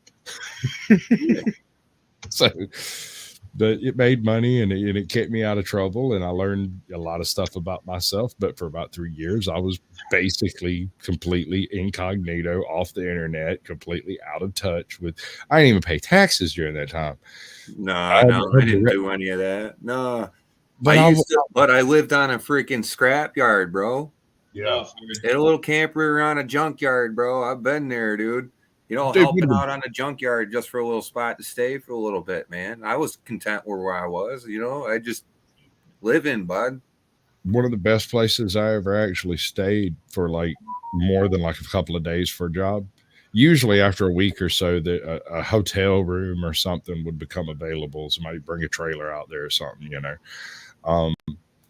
This one trip in South Georgia, I spent like 4 months living in a and like one of those huge ass front end loader buckets had been set down on the stump at an angle and it had sunk into the ground a little bit. Dude, that thing was tight. It was freaking dry. It was warm. It was cool. It was everything I needed at the time. I went in there with a shovel and cleaned that thing out, made it home. I never heard of anybody living in a rotor or in a bucket. That is good. I ain't heard of that before. Bucket. I've known people who lived under camper shells that were set on the ground. They would just go in, you know, like a truck camper shell. They just go in and dig that out. I never heard of a digging bucket though. Kalos, I did not. Very. Joseph said he wants one of those boom boxes. It's like a real one, the one that takes like a dozen D batteries. Giant They're old school, bro. It's bigger than your TV. Yeah. You're carrying a flat screen down the street, man. Yeah. You'd at least expect it to have a game on it if it's that big, dude. My God. Yeah, the bigger the stereo, the bigger your balls. Yeah, dude. You're the man. You got the bigger the stereo. This dude that was walking down the street must have had a pretty big pair because he was holding on to the top. He can't even reach the damn top. And I mean, I hate to be laughing at this guy because you know we'd all be a little off when we got out. But you watch the progression over like 3 months or whatever. He went from his leather and his jeans and this and that, and then he started morphing into a normal person. He wasn't carrying his fucking boombox anymore. And then you start seeing him walking down the street playing on his phone, and then he vanished. So I don't know if he went back or if he got it completely together. But who was it? Joseph? Who was it? Said it? Or Donna. Donna says that when her brother's wife calls him, his ringtone is police sirens. I had Bader for when my wife called me. You'd hear the breathing start and say, "I find your lack of attention disturbing."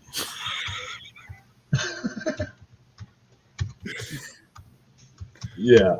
I probably shouldn't say what my old lady's ringtone was. Oh, well, no X's. We're not. This is YouTube friendly chat here. We're having us a nice conversation. No X's involved.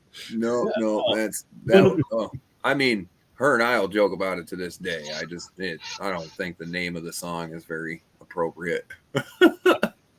I stream over on Digging It Backs on Saturday nights usually.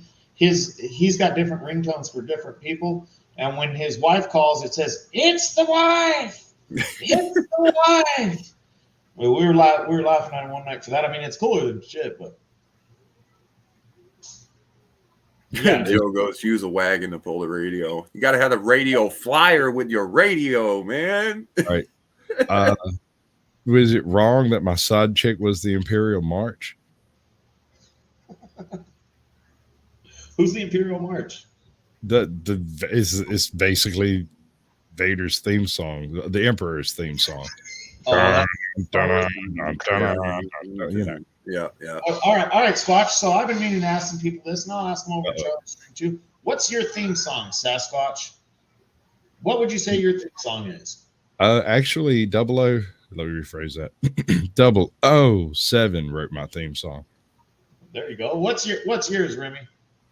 Oh man, that's a tough one. You're gonna have to give me a minute on that, dude. I'm a music nut.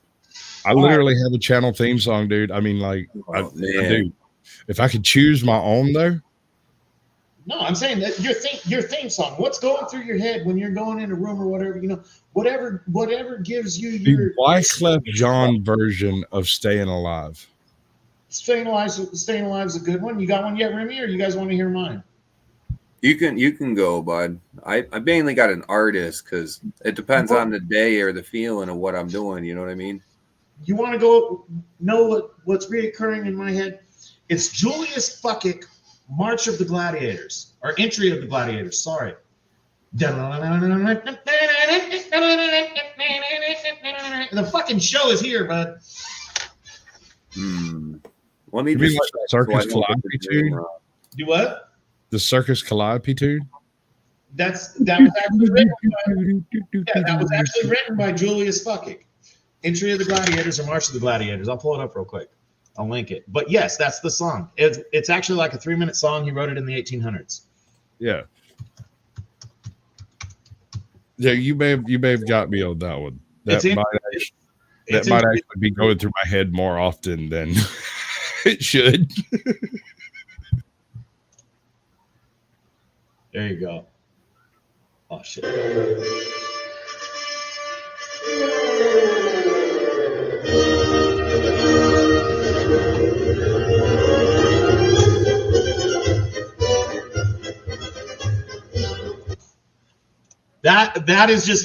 That's just what goes through the fucking head. It's been like that since the early 2000s. That's just one of my favorite songs. When I'm working, I have a sin that I commit on every job that I do woodwork on, and I don't know why it happens. Without fail, about the same time, I think it may be the tone of the saw or something triggers it. I don't know. I will start whistling the Police Academy theme, and I cannot stop. I've lost jobs because of it. Quit whistling that shit. Get the Stop it. Stop what? I don't even know what you're talking about. You're going to have to be more specific. I'm sure I'm doing lots of things wrong. Which one do you want me to quit? All right, I got one. Ryan Upchurch, My Next to Red. I don't think I've ever heard that. Who is it? Sounds more like a confession. Nah, check it out. Pull it up. What's the name on it? Ryan Upchurch, My Next to Red. Or it's Next to Red, not My Next to Red. Yeah. Next to Red.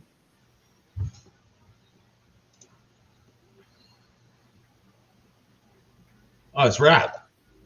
Nah. Hold on, let me get on his actual channel. It's not really. He does a combination. Like country meets rap, meets rock and roll and blues. He does a whole bunch of different genres. Yeah, I listen to a whole bunch of stuff, bud. Yeah, so do I. Yeah, I mean, most people have a theme song. You know, it's just their. That's the beat in their head, and for me, it's Entry of the Gladiators. The fucking circus is here. You don't know what's gonna happen. But I'm looking at some of the other songs coming in here, in the chat. There were a few different people. Yeah, Joseph Circus song.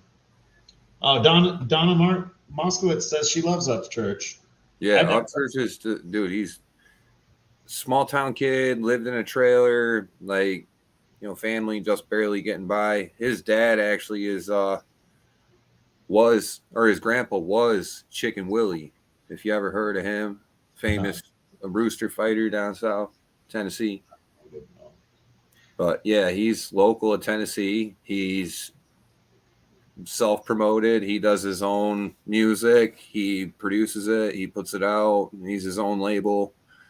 He's turned down deals from other people, and he pushes to everybody else to be, you know, your own person and push your own path, man. He's got a lot of really good influential songs.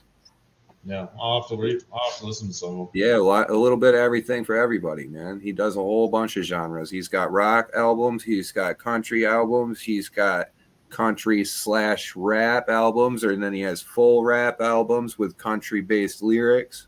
See, the country raps is where I would turn it off instantly, and if he popped up when I heard that, I would have just skipped right past him. You gotta give things a chance. You gotta listen to the lyrics. I can't do country rap, dude. Don't sing at me in skin tight jeans with a boom boom beat going on.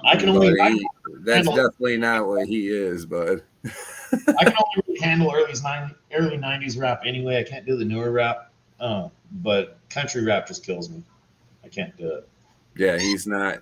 No, he's the originator of any of that in my eyes, man. And he's definitely not on that shit these other kids are on, bud. Completely different level, bro. Completely. I've gotten so bad with the hatred of music anymore with the crap they're putting out. I don't even listen to stereos in my personal cars anymore. I always turn them off for work, but in my personal car driving home, or, you know, like my family, man, we just drove down, you know, hour and a half, 2 hours away last weekend, and I drove both ways, not a peep out of the radio the entire time. I just don't even turn it on anymore. I think it irritates the crap out of my family. I don't listen to radio at all. I have a Grateful Dead greatest hits CD that has been in every single CD player in every vehicle I've owned for probably 10, 15 years. You're glad none of them ate it up, bud. Dude, the last truck I sold, I got everything out of the truck, loaded everything in my Xterra, and when the guy showed up to come get it, I walked out, sat down in it, looked around, went, oh, my thing. Took the CD out of the radio. He said, hang on a minute, dude. Hang on. I need this. That's funny. I think I bought that thing in 2002. I'm not certain. It could have been earlier. Yeah. There's I've just been turned off by the music so much I don't even download or print my own anymore. I don't watch movies hardly. Not new ones. What, the movies? Yeah, movies and TV shows are such trash. The best thing that's happened in the past 10 years, and see, that's The Expanse was excellent. It was very, very good. But it wasn't good because of excellent writing. It had excellent source material, and the people who did the special effects work were boss tier, and they had some excellent chemistry. And they didn't stick too close to the script. They allowed them to do the things that these people do, right? It's beautiful. And Altered Carbon's pretty good for the first 2 seasons. You know, the one I want to see, I haven't seen yet. I guess it's just available now. I want to see Old Dads on Netflix. I think that might be funny. Basically, it's like Gen X dads raising kids around Gen Z dads or something like that. I don't know. I haven't seen it yet. That it looks funny to me, but it'll probably get turned off in the first 10 minutes. But yeah, I gave up on TV. I stopped paying for it. This is my TV. Most of my kids wouldn't understand what life is like if they didn't get to choose what was on. Mm-hmm. You know, my kids are trolls. My daughter is the world's worst, man. She will sit down with her tablet, her video game, her cell phone, and then turn on the TV and be doing 5 different things at the same time. Yeah. But not doing any of them well. You know, my wife will get mad at me a little bit. My mom will get mad at me more. You know, some people get mad at the technology that I do let my kids have. But what they have to understand is if you're not allowing them to do what the other people in their peer group are doing, you know, what the other children do. If you don't let your kid play on a tablet and they turn whatever age and their tablet's stupid, you know, like when they go to school, a lot of stuff is done on a tablet. If they have no tablet experience, by the time they get there, they just have no clue. They learn fast, but they're not going to be as good as the people who use them every day.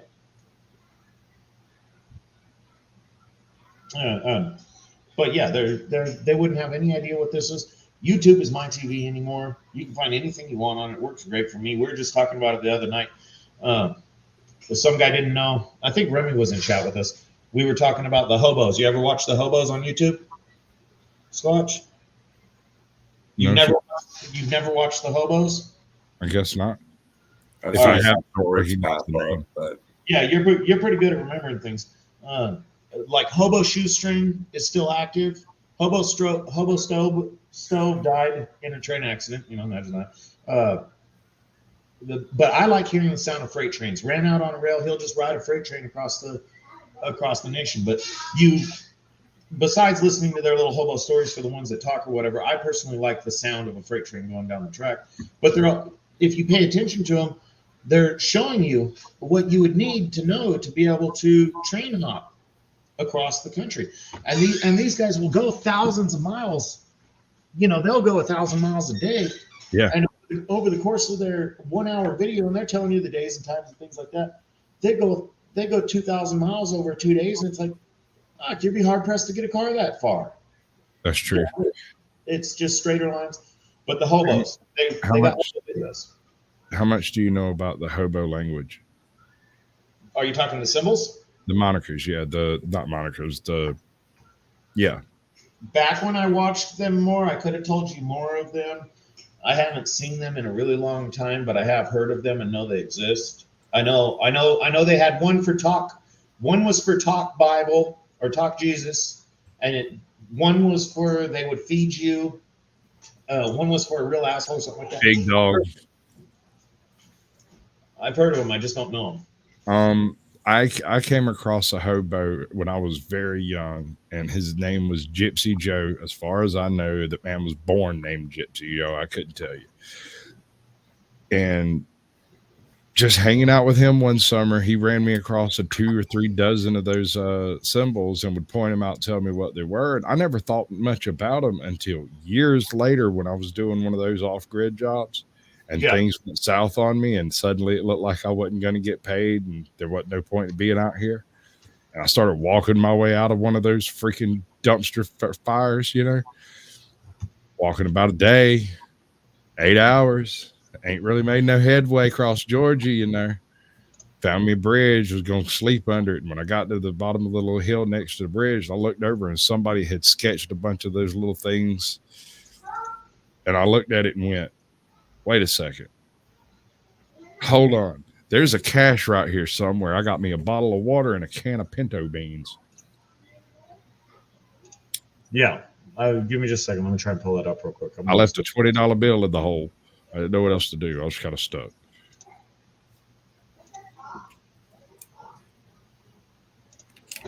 These are, you guys can see the symbols? Yeah. Rooms.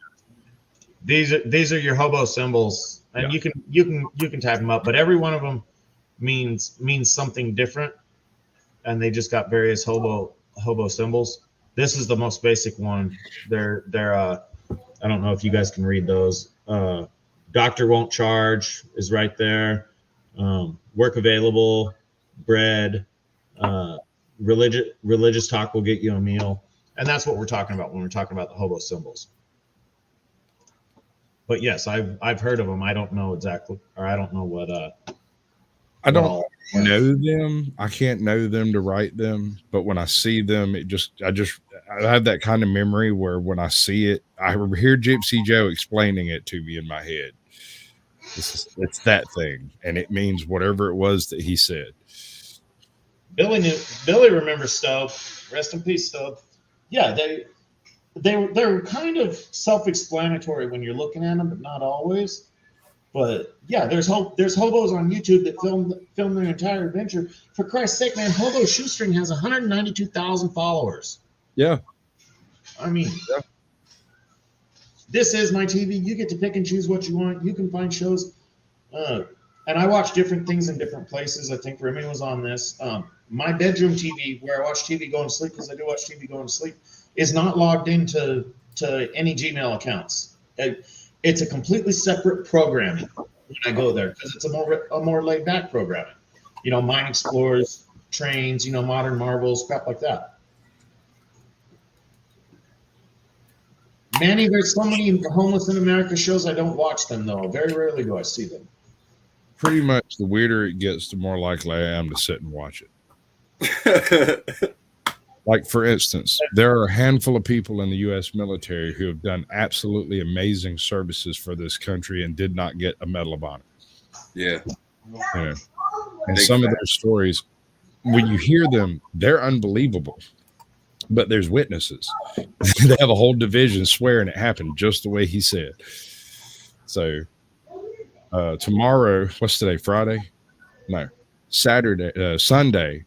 I'm doing a show called The Blast Radius with Captain Curmudgeon, and we're going to go over Arthur Warmick, the one-man army, the Ghost of Bataan. I got a movie. I guarantee you, the majority of your people haven't seen that you'd get a kick out of doing a reaction on your show. It's called Gummo, Gummo, Gummo. Basically, the pretense of this town is it's some hillbilly redneck town that survived an F5 tornado, and it shows how fucked up everybody is after. You can get a good laugh out of that show or out of that movie. It will give you several hours. It's a very interesting show. I've watched some weird stuff, man. A Clockwork Orange, you know. I loved the Clockwork Orange as a child. My mother was disturbed by how much I liked that movie.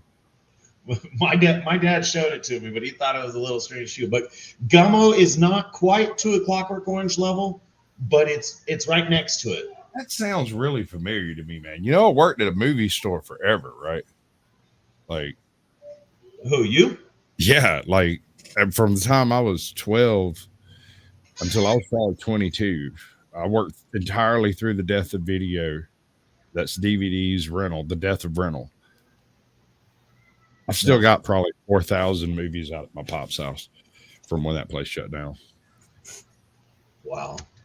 Well, my dad's thing, this is late 90s. My dad's thing was we rented movies continuously, and he would just take them home and copy all our movies. So yeah. he had collections of thousands of movies. Well, when you work in a movie store like that, one of the things you have to do, and we have specific movies that we do this more on than others, of course. So like anytime The Little Mermaid is rented for more than 48 hours, you have to watch it to make sure nobody put porn in it. If somebody, I don't know why this is, The Little Mermaid, Snow White, The Lion King, and Aladdin were our most damaged tapes because people would splice stuff into them. Well, I mean, you know, we got porn bots nowadays. We got all kinds of trolls you can imagine. The people haven't changed. The people are just as fucked. They just figured out a different way to do it back then. Yeah. Well, my point being, even movies that nobody rented once a year had to be stuck into it. You had to sit and watch it. You had to register it when you did it. So I've watched all sorts of stuff, but I couldn't tell you the name of it because I didn't care about the name of it. It was number 14724. Yeah. It hasn't been watched this year. I'm going to put it in and make sure nothing weird happens. Well, that's why you always went into the stores and they had a couple of TVs playing, right? Yep. It did give me one skill that has carried over to YouTube flawlessly, and that is the ability to watch 5 screens simultaneously and keep track of a conversation. Yeah. Multitasking. It's a weird thing, and people, like, when my friends come over and they see how I stream, and I'm sitting here right now, I have a live stream from Samuel the Infamous playing in my right ear. I have an audio book from the other phone over there playing in my left ear. That's Overlord 8, by the way. I have video about beavers, about ancient beavers playing over here on a feed you can't hear because I've got it separated. And then I'm talking to y'all. I mean, that's kind of wrong, Squatch, to call them ancient beavers. I mean, you couldn't come up with a nicer name for the I ladies. could have called him a cougar, but you'd be mad about that too. No, I'm literally talking about like VW-sized ancient beavers of the desert Southwest. Like, I know, I've seen them. I've watched that one. I thought it was weird as sin. The weird part is they don't build homes like modern beavers do. They dug a corkscrew tunnel under the river. Somehow they made it not flood. I don't. The air pressures, no different than your toilet or anything like that. They just, for whatever reason, they know air pressures, or they know how to do that. But you look at a lot of the different times. That's why you had spiders the sizes of houses. People act like global warming's a new thing. It's not. We're just simply in a cycle.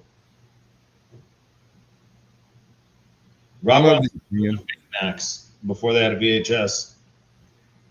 Oh, dude, I didn't even have TV until I got a VHS. Like, the TV was there. It sat over there. It had an antenna. If a good storm come up, we might be able to get a signal.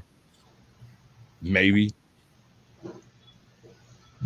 I'm out here, dude. I was way out there. We were piping in sunlight until I was mid-20s. Yeah, well, I grew up with TV, but I grew up in the 80s. They'd have to drag me inside. I grew up on waterfront property in New York on the Hudson up above all the PCB shit. So I was like, we were absolutely gone all day. My parents weren't interested in dragging me back. I grew up in the middle of a 242-acre swamp. My friends used to call me Christopher Robin when I was a kid, when they found out where I lived, because I was the only house out there at all, So, like, kind of waterfront, I guess you could say. I could get in and out in a canoe pretty easy. But jeez, oh, bro, look at the comments, y'all. I'm watching. Look at fairy dust. He's right, by the way. There's a gland. He, she, they, it, whichever. There's a gland in the beaver that has a tart vanilla taste that is used in our. Yep. True. It just got me dying, dude. I'm like, oh, I just look down and see that, man. The sad part is they're not the first to tell me.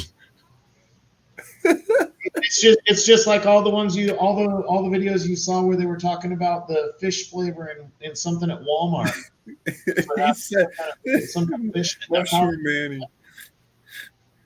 Which poor sap was licking asses until they found this out. I'll tell you exactly how they figured that one out. All right, let's hear that one. You got a couple of really hungry trappers out there on the frontier. Yo, what's this taste like? And one of them happened to slice into that gland and went, "You smell raspberries?" Like, raspberries. You'd know he stuck his finger in it and tasted it immediately. What happened when you sniffed artificial vanilla extract for the first time? What's the first thing you did?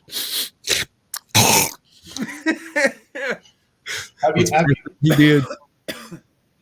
There's a Modern Marvels show on Skittles where they do the flavoring for the Skittles, and through that they were talking about they show all these different flavorings they have and everything, and they make vomit flavored Skittles, and they got these flavorologists, I'm gonna call them, who make that crap. They know mixing these different substances make flavors. And then they moved on to one of these dudes was actually the sniffer for NASA.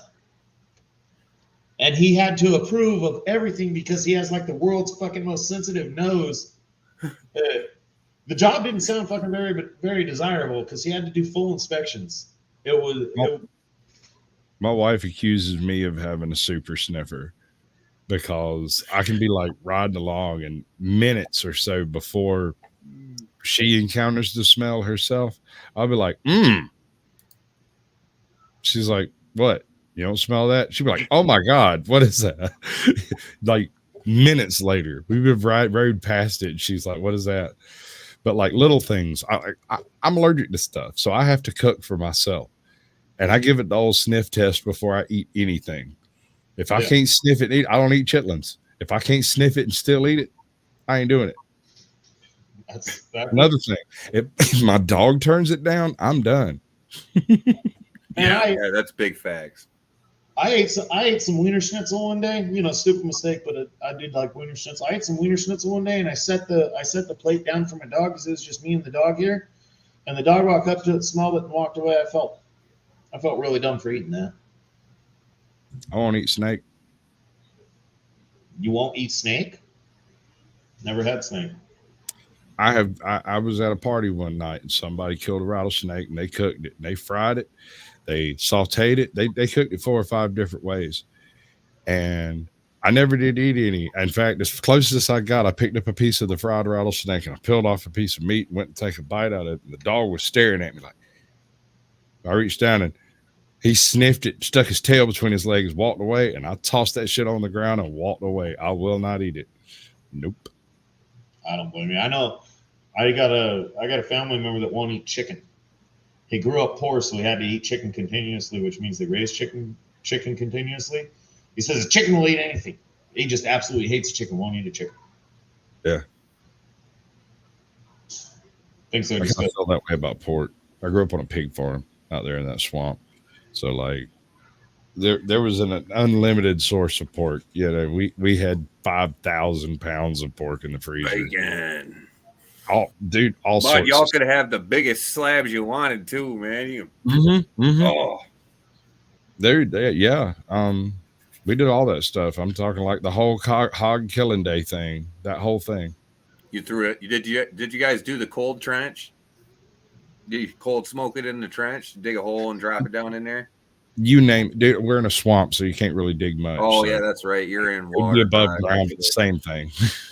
Yeah, that's so cool, man. Pig roast back in the day. I remember that when I was a kid, bud. Actually, like I said, I love it. Now, I could smell it. I can smell a barbecue. Yeah, I know. I'm smelling it too, bro. You ain't gonna sneak none of that through me. I'm in California. They still do whole pigs. You know, we got a lot of Mexicans around, and they got a lot of things to do with the pigs. Do whole pig heads, whole pig barbecue. Right.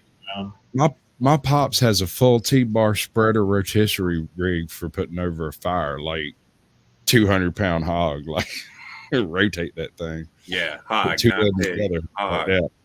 Do you still eat pork, or you just won't eat it anymore? I do. It's just like if I have a choice, I go with beef or deer or whatever else is generally available. Typically, I'm good for pork once or twice a month, but after that, I'm about out. gator tail is good. Bacon doesn't count though. Yeah, bacon doesn't count. Bacon is not swine. Gator tail is real good. But candied bacon. I haven't had any of that. Oh my God, you got to try that, bro. Candied bacon. You ain't tried that? Take like brown sugar, some really good brown sugar, coat that shit and bake it. That's what we call bacon around here, bro. When you pull that out, it's hard glazed. You break the bud. Candied bacon. It gets a candy glaze from the brown sugar up over it. Have any of you guys actually had maple sugar? Yeah, I'm in Vermont, bro. Yeah, I know you're in Vermont, but you've actually had the maple sugar, not just maple syrup. Yeah. To a California person, that's rather strange. It's too, bud. Yeah, I could definitely send you out some if you're over that way, bud. We're the Adirondacks, Canada, and Vermont are known for their maple syrup, bro. I do not eat fake syrup. I watched a guy in Michigan make his maple syrup and then make his maple sugar out of that. Yeah, keep cooking it down till it gets crystallized on the bottom of your pot, but you got to go slow where it'll burn it. Real and once you get slow. the littlest burn, it's ruined. When he did it, the channel is enjoying Northwards. Absolutely great guy.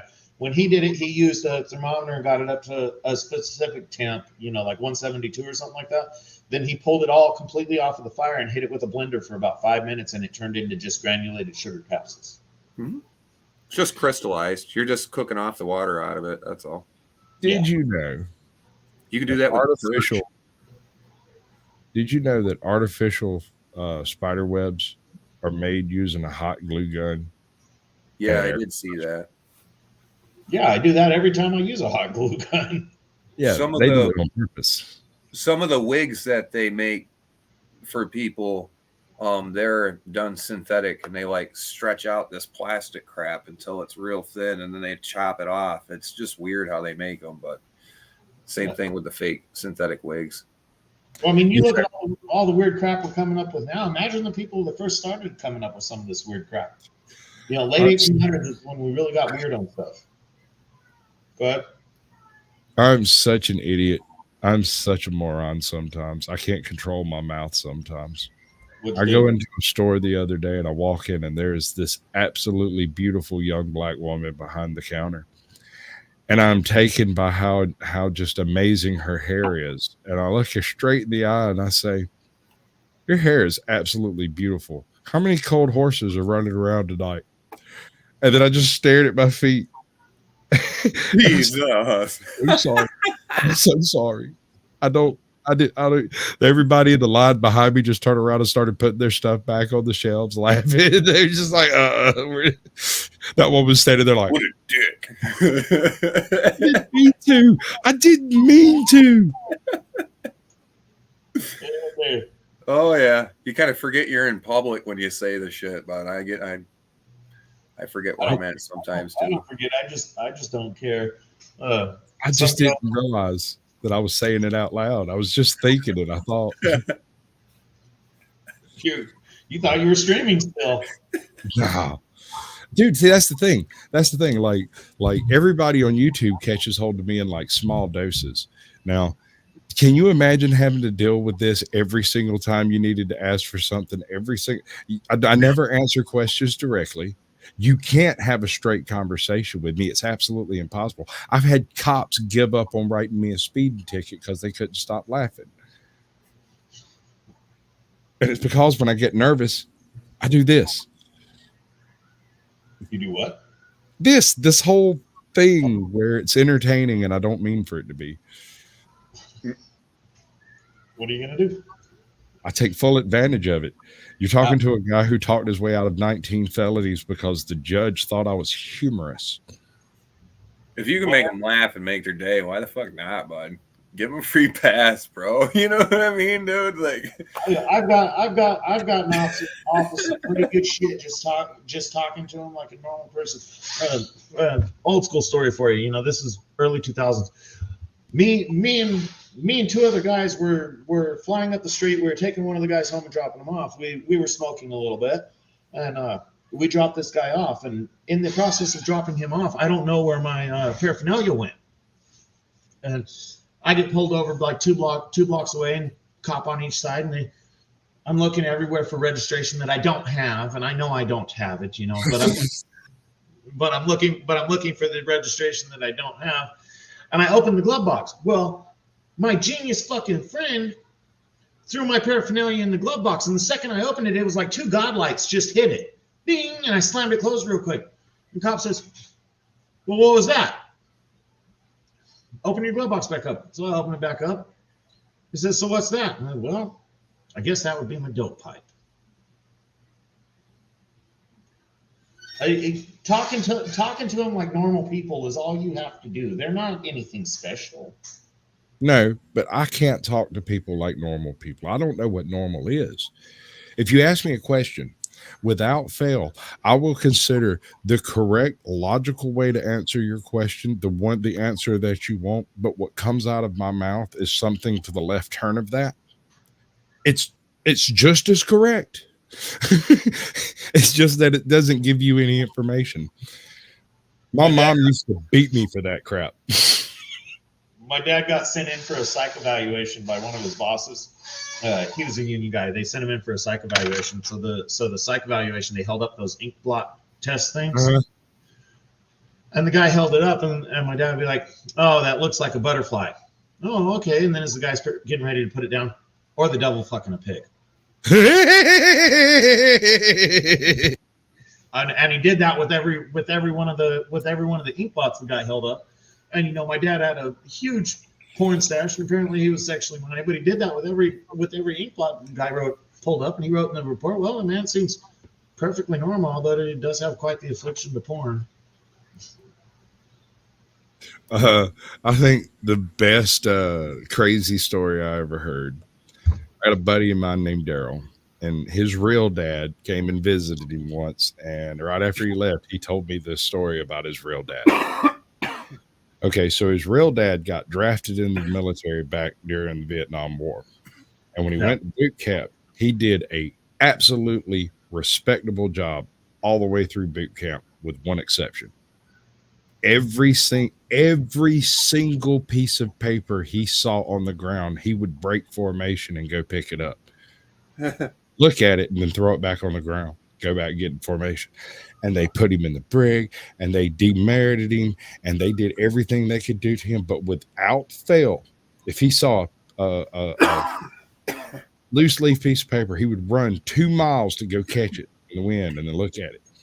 And they sent him in and had a psychological evaluation, which checked out. And another week or two of him doing it, finally they said, "That's it. We're done. We're mustering you out." And the second they handed him the discharge papers, he said, "There that sucker is. I've been looking everywhere for this thing." Lucky they didn't whoop his ass for that one.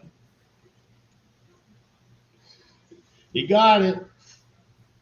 That is a good one. Oh, dude, I giggle about that every time I think about it, because I bet the guy that fits perfect. Yes. Yeah, my dad was kind of an asshole, kind of like me or whatever. He was in the Army, and one of his stories from when he was a young Army guy was he was in the bathroom and he's taking a piss, and he went to walk out of the bathroom without washing his hands, which I personally think is disgusting. I always wash my hands. I usually wash my hands before and after, because your hands touch some pretty bad stuff. But you're a mechanic, yeah. Yeah. So he was an Army guy, and he's going to walk out of the bathroom without washing his hands, and a young Marine comes in, and he sees him. He says, "Hey, soldier! In the Marines, they teach us to wash our hands after we take a piss." He says, "Hey, Marine! In the Army, they teach us not to piss on our hands." Turns around. Well, I used to do roofing down here in Georgia in the summers. And inevitably, you have this one asshole who comes along and asks you if it's hot enough for you. And I told him, "No, man, you don't understand. I'm on my time off right now. I'm just taking a break from shoveling coal in hell. Thought I'd come up here and cool off for a little while." Yeah. This is my downtime, baby. Let's get it done. What the hell just happened? I'll tell you another thing. I have never worked a job that I sat around and complained about how hard it was. I either said nothing at all or would laugh it off. The worst possible day you could imagine, I would giggle and say it's the easiest job I ever had. It was always lying. But no one wants to hear that trash, right? Yeah. Hey, Squatch, you do StreamYard a lot more than I do. Up here on the upper right, where it has the right next to the in stream button, it has my emoji that I'm streaming to me, but then there's a second one next to it that's just like Remy. It's me. I'm streaming over to my audience as well. Yeah, right, I could, but I'm not doing it. You got your audience stuff. No, I didn't come in at the beginning. I have no idea what we're actually going to be talking about. I had first time I've ever been to the channel. You didn't mention it, so I'll be getting off here in a few minutes. It's not. I wouldn't care if you did or you didn't. It doesn't matter to me, but yeah. I would like to offer a bit of advice on that point, though. Yes, sir. That restreaming thing is very powerful. It is also unbelievably dangerous. You, Mr. Zaxxon, are in control of this stream. Yeah. If you, and I'm not saying you would, I'm just simply saying accidentally let somebody up to porn that porn bombed you, and he's restreaming to his channel, both y'all's channels are smoked. Yeah. And all it takes is just a second to make an error. That's it. Oh yeah. Yeah. Yeah, we've been through that over and over with who we hang out. Basically, no camera. If your camera doesn't show, you can't come on. Period.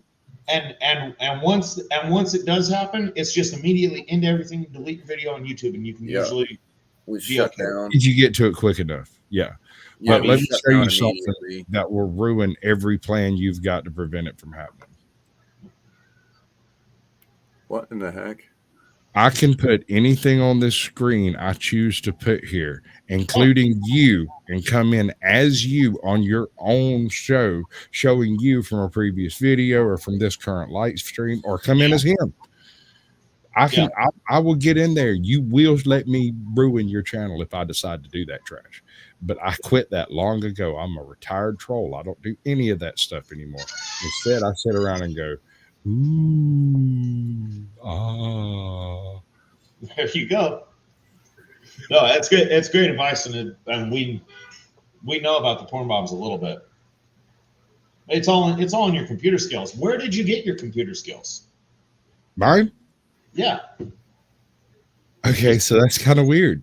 Back in high school, we did a few coding classes. We did a couple of editing classes, and we did a couple of camera management classes.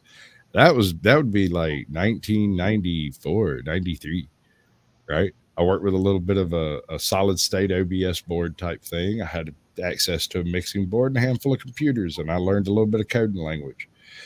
I then went to work and did not touch a computer until I was 42. Nothing more than a video game with a controller. And I sat down with this computer to start this channel that I'm currently operating. And I learned everything in the past couple of years. Nice.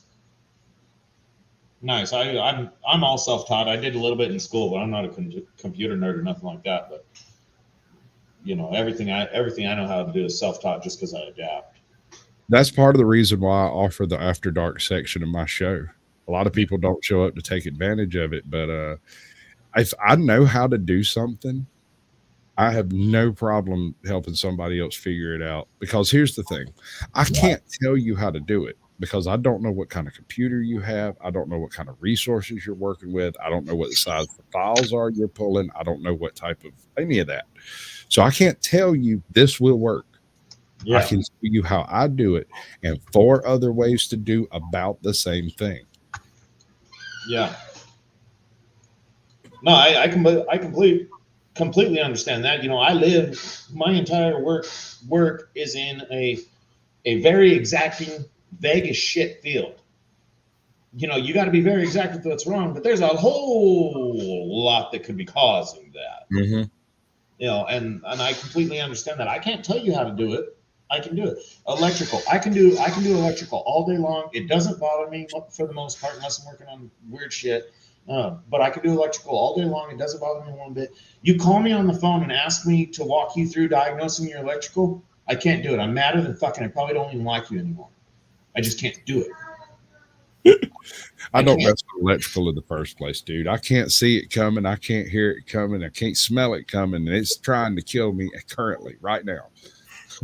Yeah, I do it. I do it on home. I do it at work. I stop at 220. On the home stuff, I won't go over 220. Dicking around with home stuff at home. I've been zapped by 220 before. It sucks ass. Yeah, it's no fun. 220. I won't. I do building houses and stuff, and I won't touch 220. But I'm not certified an electrician. Like I'll deal with 110. I will not touch 220. I won't touch 220 hot. I used to touch it hot. I used to touch 110 hot. I'm still willing to touch 110 hot, although I try not to. But I got bit fucking with 220 hot, and 110 stings a little bit. It's gone.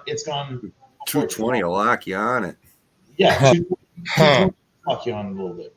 I got one. I got a good one, and I shouldn't have done this to this man, but I was a little drunk. He was really drunk. The other guy involved was drunk. I was staying at this really crappy house out in the middle of nowhere. It was actually the old shotgun shack that I met my wife at, but that's another story. There was a horrendous juxtaposition of there was no actual panel box in this place. It was all fuses and stuff, right? Like we're talking ancient. You're probably that round little glass one still. Yeah, exactly. Oh yeah, exactly. had the fucking bus bars up at the top.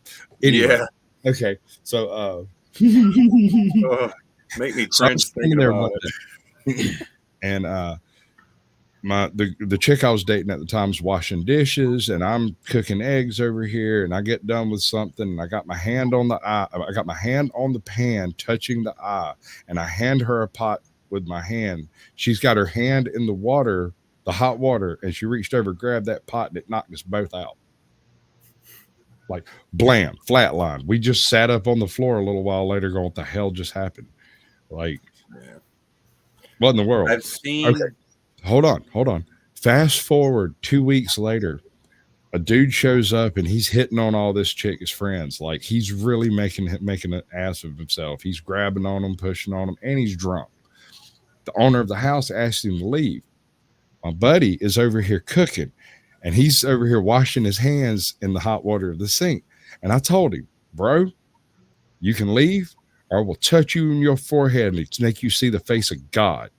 And he's like, dude, don't you even. I reached over and grabbed Cecil's arm and put my finger right in the middle of his head and knocked him clean out. 210 volts right between the eyes. Wow. It hurt me. And I thought Cecil was going to whip my ass just outright because he wasn't expecting that at all. There was a guy next door where I grew up, and this guy was a professional millwright, and he had 220 ran in his garage for his welder. And there was an open junction box. He walked by on a humid, hot day when he had the power on. The open junction box with wires hanging out a little bit. He walked past it, and it jumped him. Walking past it, he was a couple inches from it, but it jumped him because it was so humid, and he was all wet and sweaty from working and welding and shit. The most nervous I've ever been around electricity, when I was working for Duke Floor Daniel, we were doing a power plant over here in Georgia, and I can't really speak about it because of the non-disclosure agreement involved, but suffice it to say that one of the 440 main cables, one of them 3-strand big jobs, had been buried, and we had to uncover it. And they brought a specialized team in to do it, and they broke their equipment when they started the job because they usually work in sand, and this was in Georgia red clay. You might as well be beating that shit against a brick. My lead man comes over to me and goes, Sasquatch, we got to get that cable out of the ground. Do you reckon you could go uncover it? And I turned and pointed at the greatest trackhoe driver I have ever seen in my life. This man could strike matches with a trackhoe. I'm not joking. Dead serious. He'd set your freaking VCR time. He put some beanie weenies in the microwave and cook them for 45 seconds. Like, he's badass with that thing. And I was like, you go get Jack.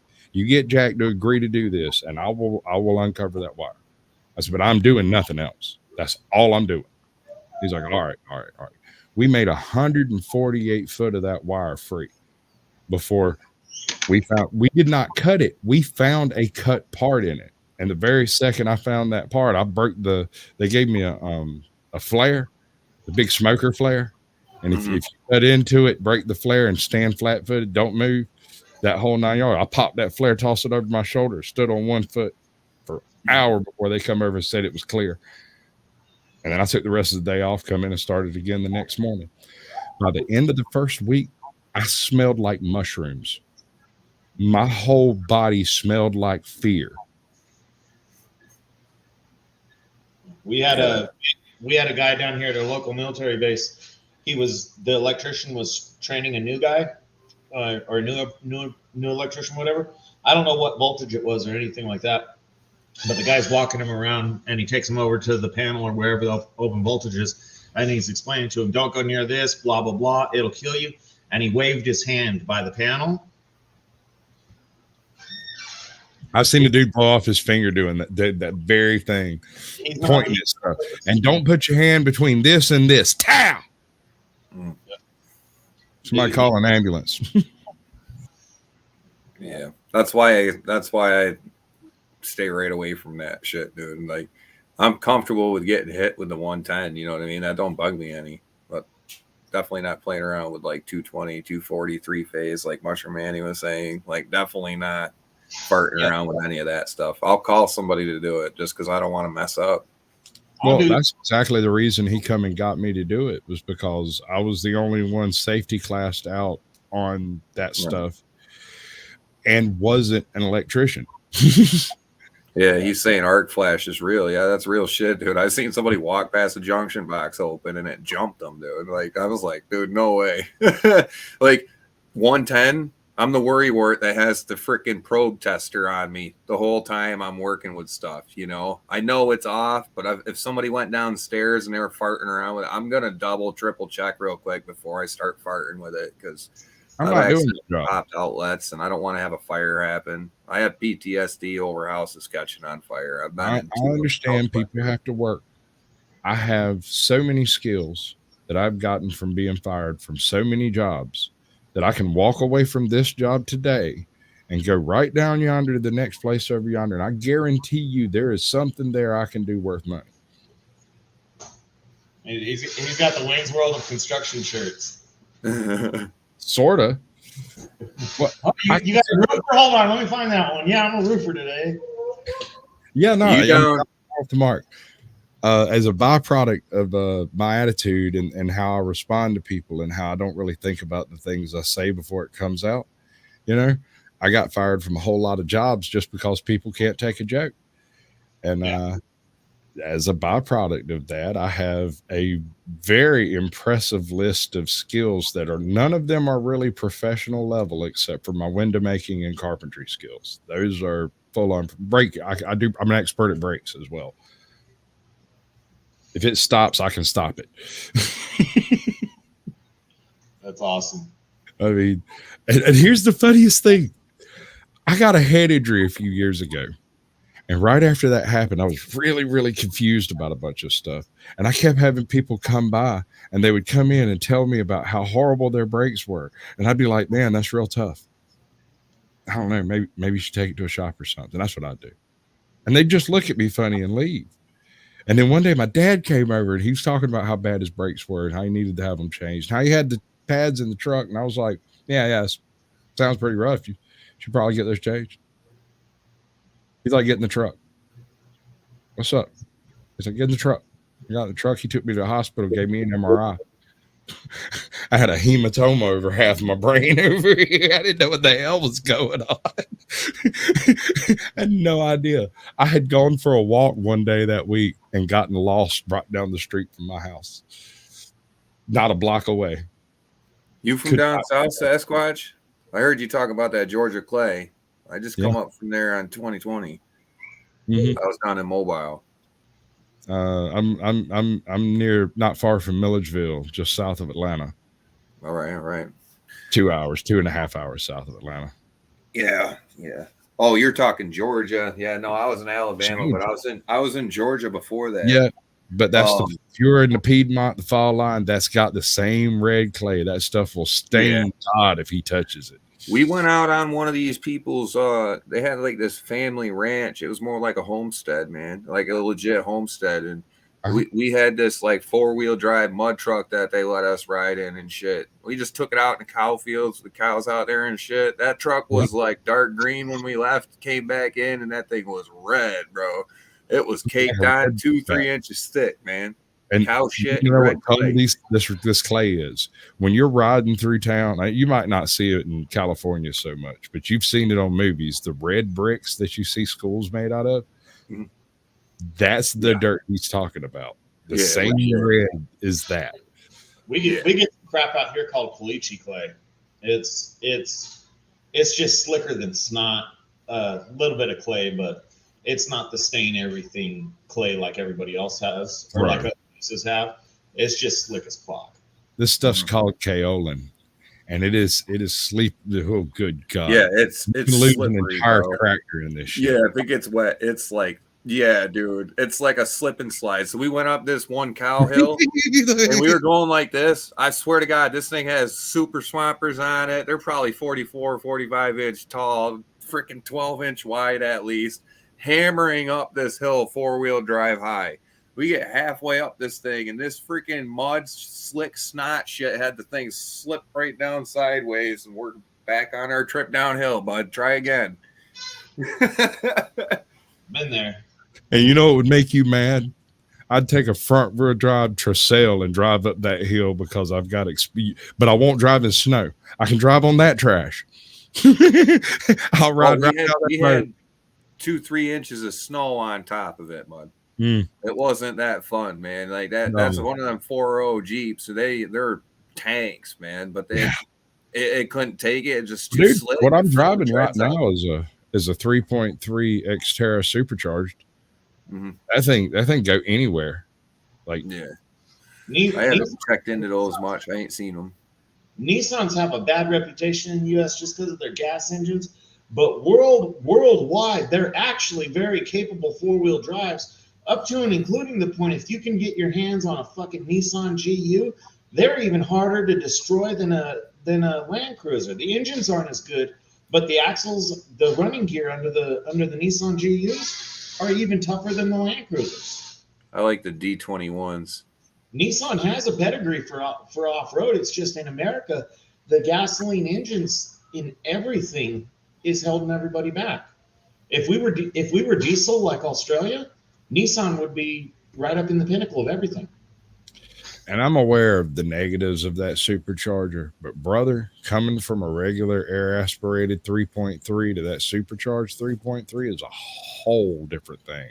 Oh, my mom has one of the cleanest specimens of an 03 exterior you can imagine. Little old lady driven. She's probably barely cracked 110,000 on it. How much you want for it?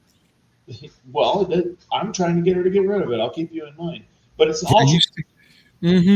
Give me a reason to come out there, see if I don't. It's an ultra clean specimen. It's two-wheel drive, but it's ultra clean specimen. But it's like the fucking engines in those things. It's a turd. It's a gutless turd. I don't know, man. I like mine. I like mine a lot. Like a whole bunch. Now, Yeah, you got a supercharger. Difference. yeah, now the truck, the Frontier that I had, that thing was a. I felt like, I swear to God, and I hate to say this out loud, but I felt like every time I drove that truck that I needed to get out and push. Yeah. Everyone was just a little sluggish, you know. And you think you got it bad in that? My Land Cruiser right now it's a 92, so it's only an FJ80, not an FJZ. So the thing puts out like 200 horsepower, something really, really low. Christ, man, when I leave out on my Explorer tomorrow, it'll feel like I'm really pushing it to do 65, 70. You know, I'm really in it, and I'm like, man, I'm driving this thing really hard. After I get through the day of going wide open throttle up everything, because that's the only way it goes, is wide open throttle up everything. I come back doing 85. Well, here's the thing that got me about the difference between the Xterra and the Nissan and the Frontier. Same year model, same engine. The difference is about 4 feet because that Frontier was the 4-door king cab job, crew cab or whatever you call it. Yeah, my hunting buddy got one. Full size bed. It was long like a bus, endless hellscape of 3-point turns. Right, everywhere I went, the engine felt underpowered. On paper, it should work out. It should do well. So when I sold it to a 16-year-old kid, and I told him straight. I pulled him to the side. I told him straight up. I said, "Listen to me. This thing will feel like you need to get out and push. It's running fine. I have replaced everything on this vehicle that could possibly be wrong with it, with the exception of the lower control arms. You'll have to do that real soon. The starter's new. This is new. The water pump's new. That's new. Everything in here is new. It's had a tune-up, everything. $6,000 truck. Give me $2,500 and never call me about it again." I just put a 3-inch lift in that one. That seemed a little underpowered too. He's got the V6. No, yeah, the exteriors are under. Exteriors, Frontiers, the 3. We didn't do tire change. We just I put a 3-inch body lift in it with a leveling kit, so it was 3 in the front, 2 in the back. I mean, I tried telling him he needed a camber fix or a new set of knuckles up front, and he didn't listen. He's got single control arms up front, so you're fucking towed like this driving down the road, ran his outside treads off his brand new tires. I was like, bro, I told you that was going to happen if you didn't do it. Yeah, it was underpowered. It's a pig. For V6, dude, they should have way more grunt than that. Well, this one's pulling down about 210 horsepower on that little Xterra, and it feels like more. She's peppy and sporty. I enjoy it. Is that stick, though? No. Because the older Xterras, the boxy ones, they drove like freaking pickup trucks, bud. The leaf spring rear end and everything, like they were solid. Yeah. See, most of it comes down to gearing, which you know all about, Remy. I have a full-size Blazer. It's actually a 93 full-size Blazer with this stock engine. It's got an ignition tune on it. Just one of those stupid little HEI ignition tuners. I don't even know what brand it is. It was on it when I got it. But the engine is 100% stock besides that. But due to gearing, the fact that it's geared to 456s, I can spin three 35-inch tires on demand. You know, I can squeal the two rear ones on pavement. I would never dare do that in four-wheel You drive. just won't be able to whine out top end on it. No, it winds out. It does. It's perfect power. What's your top You speed? can only go so fast. You know, I mean, that's kind of a steep ratio still, but what's the top speed on it, getting it up there? Where does it seem like it's screaming too much? hell, I don't know. Once it gets up to 70, I don't push them any farther. They're off-road Well, you trucks. haven't had to go up past that. All right. You know, If you're holding 65, 70, where's your RPMs at? 23 maybe, 25 maybe. A It's little not- bit higher than stock. That ain't too bad. That's an overdrive. Yeah. Yeah. Yeah, but I mean, it's a Blazer, so it's short anyway. 6-inch lift on 35s. Anything over that, you're just death wishing it anyway. You have no recover in a short wheelbase like that. You're just What size height tire did you have on that one? 35s. Yeah. You've got a way bigger outer diameter tire on there. You've got to go up on gear, and you've got to go with a shorter gear to make that happen. Yeah, I'm. When I screw with my Land Cruiser, I'm going to re-gear the shit out of it too, and I'm going to make that little 4.0 have some power. So you're bigger than a 410 now, right? You said you were at 450 something. The Blazer's 456s, the Land Cruiser's 410s. Yeah, they even out that tire difference there. Well, the Land Cruiser's on 32s, but the Blazer just has way more power. Part of it's V8 torque, but just all the gearing. You get in a stock Blazer, it is not going to spin three 35s. And I noticed You'll get tranny slip first. Oh yeah, they slip like a fucker, bud. Them stock trans on any of those Blazers, they always did that. I used to bring them four-wheel, and you get them up on an incline like this.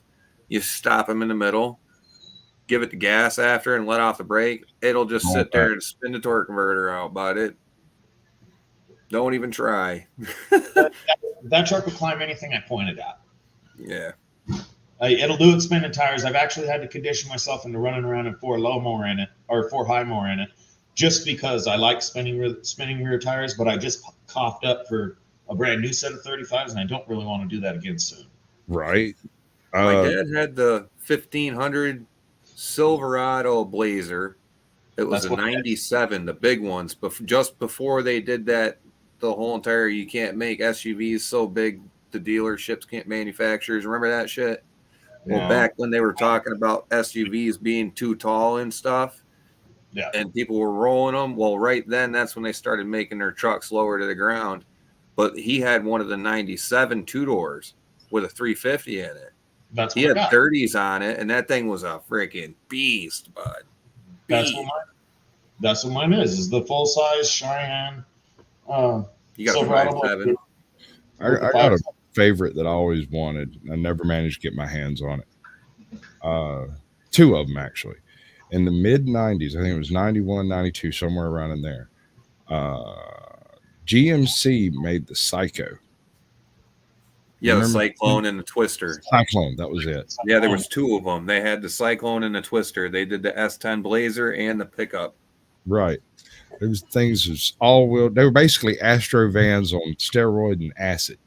Yeah, with turbo. Yep, turbo. They were the fastest production pickup truck. I have searched the universe for one of those things. Busted, blowed up, trashed out. I didn't care. They're rarer than hen's teeth. If you're trying to find one, the only place you're going to find one will be in a wrecking yard in the desert Southwest. Yeah, and or you're going to have to build it yourself. Yeah, that's the biggest thing. I was just going to say, do you watch Mike Finnegan? Is he the one that built the Cyclo, the Psych PSYK clone? The Cyclone, SIKE clone. Yeah, that dude that used to work with him. What he did was took the Astro transmission and the front end from an Astro, slapped it in a S10 body, and then he just went and did the turbocharged. He went with the cast block because the aluminum block he got was kind of junk, but he's down on power a little bit because it's a cast block. They've tried. I watched that whole build, dude. I loved that whole sequence. Yeah, me too. It was dope. See, I seen a Cyclone many, many moons ago. I don't remember where I was at when it happened exactly, but I remember seeing that freaking Sonoma roll out and fall all four tires on the way out of that. Quit, and I was dude. like, what the? I mean, he pulled Corvette numbers. Yeah. Like, he was pulling down serious Off the freaking floor. numbers. Yeah. Squirt, gone. Yep. And Here, I gotta have here, one of that. all you had to do was pay for it, put the key in it, and go. Yeah, you have a better chance of finding a Buick Grand National GNX, You're What's up, right. Lisa? grandma driven Buick Grand National GNX than you do finding a Cyclone. The production number was so low It was because only like 1,200 or some shit like that. It wasn't many at all. for the most part, people didn't realize what it was until it was gone. Mm-hmm. You know, The other thing I've been searching the universe for a short period, they made a super sport Blazer. they did. It was a 350 with the full Corvette kit build. The whole thing was HO, everything. It's basically a Corvette. It's basically what you'd look at as a Trackhawk today, but it was a Blazer. Yeah. Those things are amazing. And I think Saab rebadged a handful of those things. I think it was Saab. You can get them in another brand. I can't remember what it was. I think it's Saab J7 or something like that. Hold on a second. I'll look it up. Yeah. They've come out with a lot of one-off cars. I honestly didn't know anything about the Grand National. I had heard about them before, but I didn't know anything. that GNX. That's a bad little car, bro. Dude, All all my life, the only thing the guys around here talk about are the 3 Grand Nationals that regularly just smoke everything in the county. I didn't know anything about them. We had a customer had us bring one back from the dead. They bought it new, but they brought it into me, so I got it going. You know, I replaced the front crank seal for no reason. It's a rope seal. They leak anyway. I did this, I did that. I got it running, and it ran like absolute shit warm. And I told the customers, or cold. I said I called the customers. I'm like, it runs like shit cold. We're trying to figure that out. And they said, oh, it's always done that. Don't worry about that. We'll come and get it. And these are old people. I mean, really old. He's a preacher and his wife's. They were really nice people most of the time. But they showed up out of the blue to pick it up one day. So I pulled it around and it's running like shit. I said, oh, let me go warm it up for you. And I knew it was turboed and all that by now because I'd been working on it. Let me go get some temp in it for you so it's at least drivable. Oh, okay. So I took off out of my parking lot and I didn't understand how well they ran. Yes, sir. That sounds accurate. So I turned it out of the parking lot and I put my foot about 3/4 in it to try and get it to go. And they got that goofy little pansy ass sound. You know, that little 6-cylinder horn. And I came back and I guess I was wide-eyed and the old man looked at me and, you know, they obviously heard me because they were in the parking lot there. The old man looks at me. He says, "You didn't know, did you?" I said, "No, I didn't know." There's a couple of features in that thing. Did you happen to check out the front end under it? The way it attaches the engine block to the chassis? Yeah. I don't remember. That whole engine, when you go into a heavy turn, the way the suspension rides together, the engine shifts over. It settles the whole front end down and leans into the turn. The whole car, both rails twist a hair to get into that turn. So when you turn, you just stick to the ground. No air force. We're not talking down force. We're just talking changing the attitude. It's weight transfer. Yeah. You know what one I haven't seen in a while? The Dodge Daytona GT. The 90 one. The 90s. The Wraith. Yeah. The Wraith drove one of those. They had red leather interior with the yellow decals and the gaudy yellow lettering on the seats. And yeah, dude. Then they got the moonroof. Yeah. I ain't seen those in a minute, but I seen one online, the V6 one, and I was like, God, man, I need that. Anybody seen a Sunfire actually driving anywhere? Sunfire? Yeah. A Sunfire. We just sold one. Not running, but we just sold one to another guy. No, running. If it's not running, it doesn't count. Yeah. I've seen them sitting in yards, bro. You should get a dozen. fucking hard-ons for them for some reason. We had this shit yellow one sitting in our lot for 10 years. Really clean, but sitting in our lot for 10 years. And the boss finally decided to put it on Facebook. And the dude's brother spotted it and came by, and they were afraid to leave because they were thinking someone else was gonna take it. And we're like, no, dude, it's yours. You know, nobody's fucking coming for this thing. They wanted it so bad we could not bring ourselves to tell them that not only are you fucking crazy for wanting it, but you're fucking crazy for following the damn things. I had a cousin call me up one night, and I've been working with this dude for about a year trying to get him a decent car under him, and he'd send me ads for stuff, and I'd send him like Facebook Marketplace ads, you know, back and forth, just playing Facebook tag. Yeah. He sends me, get this, he sends me a picture of an HHR. Oh, fuck. And he's like, I know it kind of looks like a PT Cruiser. I said, bro, do not buy that car. He's like, well, I really like the guy, and he wouldn't do me that way. I said, dude, do not buy that car. Listen to me. Those cars were not designed with large enough radiators. The water pumps are underpowered. They overheat straight off the showroom floor. I guarantee you it will be in limp mode by the end of the week. I don't know how he's going to keep it out of limp mode, but it will be long enough for you to be stuck with that thing. Do not buy that car. It lasted 7 days exactly. We get all kinds of crap, obviously, but some of this stuff these people buy, it's just you feel bad for them. No, Robert, that was the problem with Sunfires. You could not kill that little steel block fucking engine, but the rest of the car around it was just trash. Yeah, they rot the shit. I remember one of my girlfriends and moms in high school had a Sunfire, and I remember ripping the door latch off of it when I tried to open it. Yeah. It was brand new, and I just ripped that sucker right off. Panels come off too. You guys are bringing up crap cars from GM. Anybody remember the Berettas? Oh my god! Hey! I was just thinking them. Get out of my head, man! Don't be hating on the Berettas, bro. I love that car, dude. The Beretta, those things are badass. You were fucking had it chained back there. But it was trash. Those V6 ones, dude. The Corsica. That's what I was thinking of because my mom had a Corsica LT, grandma-looking car, but it would roast the tires off from it, bro. 3.2 liter multi-port fuel injection. That thing ripped. The Berettas, they were fucking. Those are interesting cars. They're so stupid, though. See, when I like the look of them, right? When you see one coming, you see it go, and it was almost a Corvette, almost a Camaro, almost something really, really cool, but not quite. I broke my heart the first time I popped the hood on that thing and realized that thing was a transposed engine. Yeah. I'm not even joking. I walked up to the lot, walked over to it, checked it out. Man, I was fixing to buy me this thing. I'm going to have that Beretta. I wanted one. I've been wanting one forever. And I popped the hood on it, looked up front, lifted it, went blam. I've been lied to.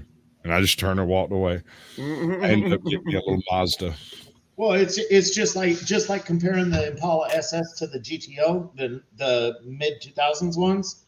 The GTO is a real rear wheel drive monster of a little 5.7 car. The Impala SS is the transposed 5.7. It's still a 350. It is a 350. It's an LT. And it's the highest horsepower stock one that they made. It's an LT. That one is 310-ish horsepower. But it's front wheel fucking drive. Get the freaking transmission off it and stick a freaking new plate on there and put a T56 or something behind it. Y'all know any drag racers? Do I? I drag race. Straight up like freaking cars, regular cars, not paddle boats or whatever it is you're doing. You got a dirt track or something, right? What are you running? No, I drag race at Lebanon Valley Dragway in New York. As like you were talking on about asphalt, 1,320 foot quarter-mile runs. All right, so I have this engine transmission in my car over here that I have absolutely no use for. It's probably 10 grand worth of drag race engine, 396, absolutely built. Right. I can't drive it with the gas here. I'm gonna have to rip it apart to put local gas in it. And that just seems like a heartbreak to me when all I really want is like a solid LS sitting in it that I can crank up and drive to California and back if I wanted to. I'm not trying to turn donuts. I have no interest in having 700 horsepower. That's if you feel like it, if you have Facebook, find me under Remy Bartholomew and just send me a couple pictures if you can. And do you have a build sheet? Because that's going to be what these guys are going to ask. Dude. They need to know what's in the damn thing. maybe. Right. I bought this thing like 10 years ago. I have to see if those records are still there. If the records are there, I do have it there. Yeah, because that's the one thing that I know they're going to want to. They're going to want to see a build sheet if it's got parts and it needs different octane and whatnot. What's the ignition system? What size heads do you got on it? What size valves, camshaft, all that. I get that. Oh, Cindy. Hello, Cindy. she's shots fired, buddy. The only thing worse than the Sunfire, just out of the box, in my opinion, Sorry, Cindy. PT Cruiser. Oh, fuck those. PT losers, bro. Oh my god. I know a woman who bought one brand new and drove it until the day she died. It went through 15 heads under warranty. Oh, my first question was going to be, did she live very long? About 6 years, but it was she got it under warranty and managed to keep the warranty active the whole time she had that car. That thing spent more time in the shop than my truck did. The little Fiat 500s. The problem with them now, with the PT Cruisers now, you can't get crap for them. The instrument clusters are going bad right and left. We can't repair them. People are coming in with their cars and they're like, well, I need it fixed. Well, we can't do anything for it. We can't get parts. It's just a Cobalt LT engine. That's all it is. Yeah, but it's not the PT Cruiser? Yeah. The PT Cruiser is a Dodge Neon. The PT Cruiser? Wait, what was the one that they were using? HHR. Oh, they had the HHR. My fault. Yeah. HHR is the Cobalt. PT Cruiser Yes. is Both trash. Complete trash. So that had the neon shit in it, didn't it? Yeah. Ugh. That was Remy. What? Cindy said, "What about the Gremlins?" Yeah. All right. So I was going to bring this up, and I want to be particularly specific about this. You hear all these car guys talking about different fast cars, and they never, ever, ever bring up the Gremlin. The Gremlin is never mentioned, and the reason is you cannot take the Gremlin runs such an unreasonable power to weight ratio that it doesn't even qualify to go to most drag strips. It has to be in like its open class because it's not a sedan. It's not quite a hatchback. It's heavier than most of your modern hatchbacks, that kind of stuff, right? But you could throw a freaking 318 under the hood and you could straight up smoke Corvettes. It was ridiculous. Yeah. Well, it's just like the Vegas that everybody passed up the Novas or passed up for the Novas until the racing world ran out of Novas and they figured out the Vegas are smaller and lighter anyway. Yeah. You know, now Vega's more valuable than a Nova. That was Remy. So, what? You guys seen the commercials back when those freaking Fiat 500 started selling back in the States again? Those little box car things. All right, the freaking valve train on top of the motor, shite, straight shite, bud. I have seen people have head issues, like their interference engine, like most newer ones are. They have tolerance discrepancies in that they work with, and they don't keep up with tolerances and stuff in manufacturing. So there's been multiple people complaining about their cars shitting the bed before 50, 70,000 miles. Like, done.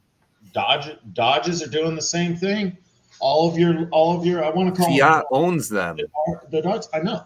The darts or whatever they're calling them now. We're telling people their engines are bad before 100,000 miles over minor overheats. We're like, yeah, your engine's blowing up. Can't do nothing. It's later, Dennis.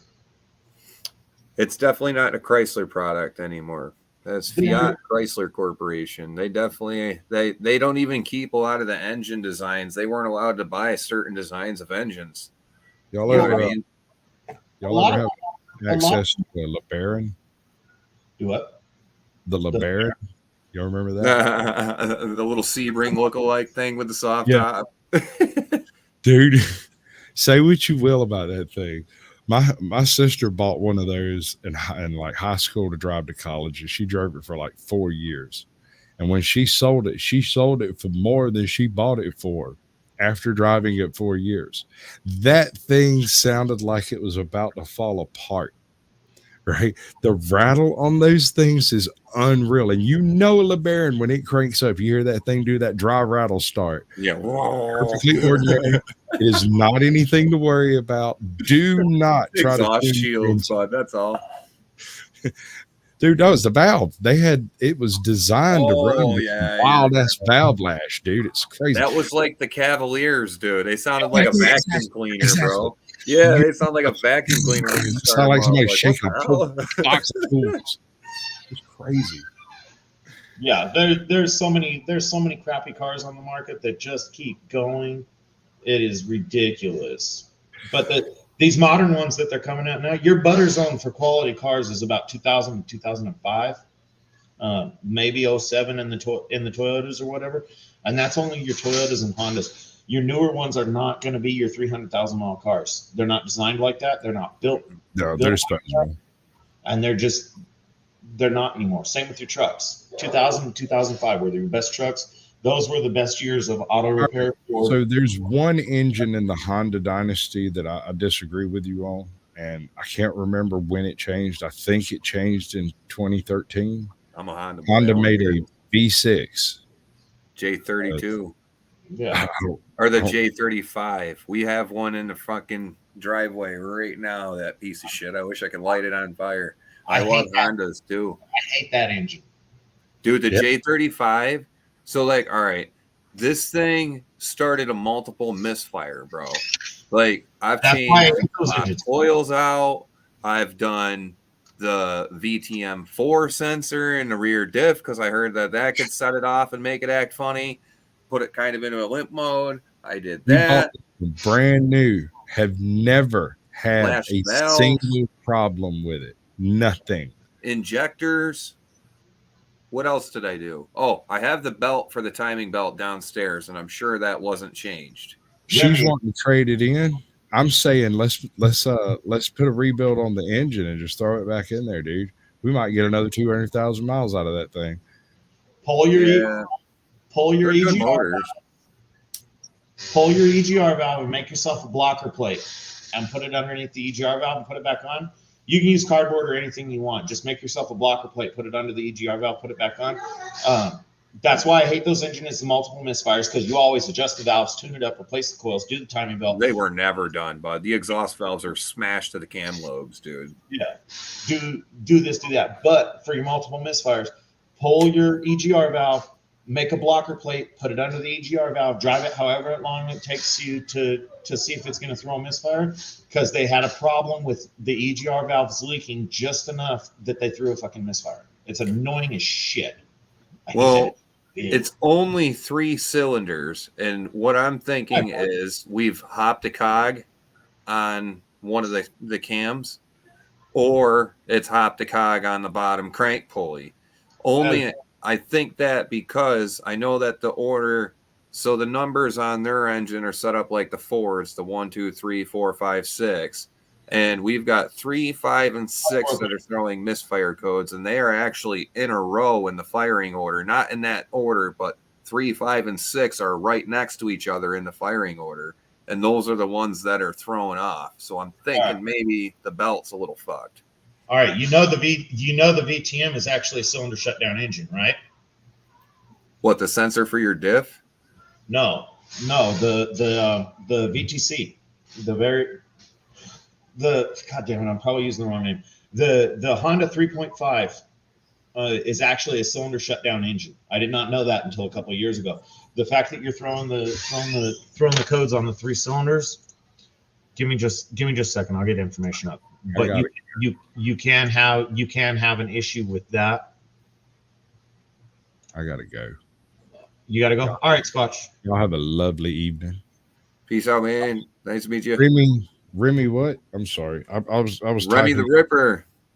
No, I'm for to tell you what. Put it in private chat. How to find you on Facebook. Oh, Remy Bartholomew. Oh, okay. Why didn't I remember that? I have so many Bartholomews in my family. Irish, but our ancestors were landowners, royalty over there. Me too. A lot of our ancestors were. You know, pay them some respect and live a good life, huh? Are you a digital creator with 89 followers? Only got 89 at the moment. Yep. Some of my Okay, views that's there, we get, you know, a All couple thousand on shorts and stuff. So Okay, Remy, you're gonna have to do the footwork on that one. What is your 3.5 older or newer than 2008? it is the 08. So I got to check the piston rings too, bud. Well, that's the first year supposedly of the cylinder deactivation. So get online, look at the cylinder deactivation, and make sure that your misfire codes aren't for the cylinders that are supposed to be deactivated. Yeah, I got to check the Zach, check I'm out. VIN. I appreciate it. Much love to everybody. Thank you for having me. Sasquatch out. Y'all be Thanks, cool. bye. Thank you, man. Yeah, bro. Yeah, I gotta run the VIN and find out exactly which one it was, but they had a piston ring issue also that would the new piston ring design that they used would allow oil to come up and flood some of the cylinders. So when I did spark plugs, you know, the injectors and all that other crap that I just said, none of them were, you know, they weren't wet and soaked with oil, bud. Like I would have known if it was soaked like that, but I wasn't seeing that. But I'm getting fire on the coils when I pull them out and swap them around. Yeah. I'm still getting a hot fire on each one. So I don't know. I'm Miss, probably thinking because it's 3, 5, and 6 are in a row in the firing order, not that one. But like I said, they're in line in the firing order. And if that belt hopped like one cog on one of those, it could throw those numbers off. And now it's throwing a misfire on them, or the belt stretched. misfires are one of the biggest pains in the ass in those engines, and that's why I hate them. I would definitely block the EGR and check it with that. If you're worried about your cam timing being one gear off, do a full compression test. If your cam timing is off on one bank, it will be lower compression. You might have 210 one side, 180 on the other. They're not known for jumping time though. Yeah, that's the high compression too. That should be somewhere in the 120, 130 area with good compression. But No, what I'm saying is I don't know how bad the bottom of the valve seats got because these freaking valves were smashed, dude, to the freaking to the cam. that engine's going to be 180, 200 in the compression.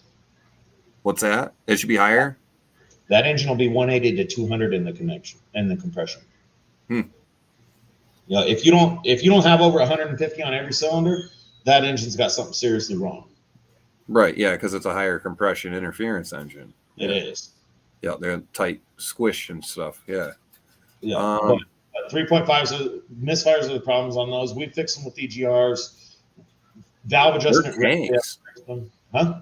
They're tanks when they run good, bud. Like, it's just that this one was never maintained. She didn't have a boyfriend back in the day that knew what he was doing with vehicles. There was nothing done to it. It's over 200,000 miles. And I'm like, dude, you can get more out of this. I don't know why we're having all these issues just jump out of nowhere. So I've been, you know, suspension components and everything that needs to go on it, tires, brakes, wheel bearings, blah, blah, blah. But then this happened when she was coming home from work, and it's just been sitting in a driveway, bud. There's no rust on the bottom of it. The engine's clean, bud. Like, I clean it when I took it apart. I had the manifold and everything off it. Yeah. Have to. You got to get the injectors and everything out. I had to. I had to do the valve lash. So it's like that back bank. I'm not pulling it. I'm just going to pull the intake off and get the valve off and do it that way, or the valve cover. Yeah, the back bank's the problem. Getting that rear valve cover off is bullshit on those cars. Oh my god, dude, it was such a pain in the ass to freaking lash valves. I got it done, bro, but dude, that was not fun. Even adjusting valves isn't as hard as getting enough clearance to get the valve cover off. I hate those engines. Yeah. I didn't have an issue with mine. I really didn't. It was. Well, no, they're good. They're good engines until they throw that stupid misfire, and then they fuck with me continuously. Because you got to understand, I'm a shop, and somebody brings me something for a misfire, and I do work on it, and the misfires come back, that's problems for me, because if the misfire comes back, obviously I'm watching misfires on the scanner before they go out. But if the misfire comes back, then the people are back. Oh, well, I'm just having you Oh yeah, yeah. Well, I'm sorry, your car's a fucking piece of crap Honda with a 3.5 that misfires. It's a pain, because when something comes back, at least at our shop, if we do a repair and the issue comes back, now I know about the 3.5s, and they're pre-warned about all these issues. So it's not as bad. But like in the beginning, where it would come in for a misfire, I would do a tune-up and kick it out. If you showed back up the next day with the check engine light on for misfire, we put our warranty work as a priority above everybody. At my shop, the priority list goes warranties, because we don't have our work go bad. So we take care of those first. Appointments, businesses, and then whatever wanders in, or whatever was already there. If I bring yours in and I tell you got to give me a few days, if something that's higher on the picking order comes in, you just gotta wait. Yeah, I feel like I want to.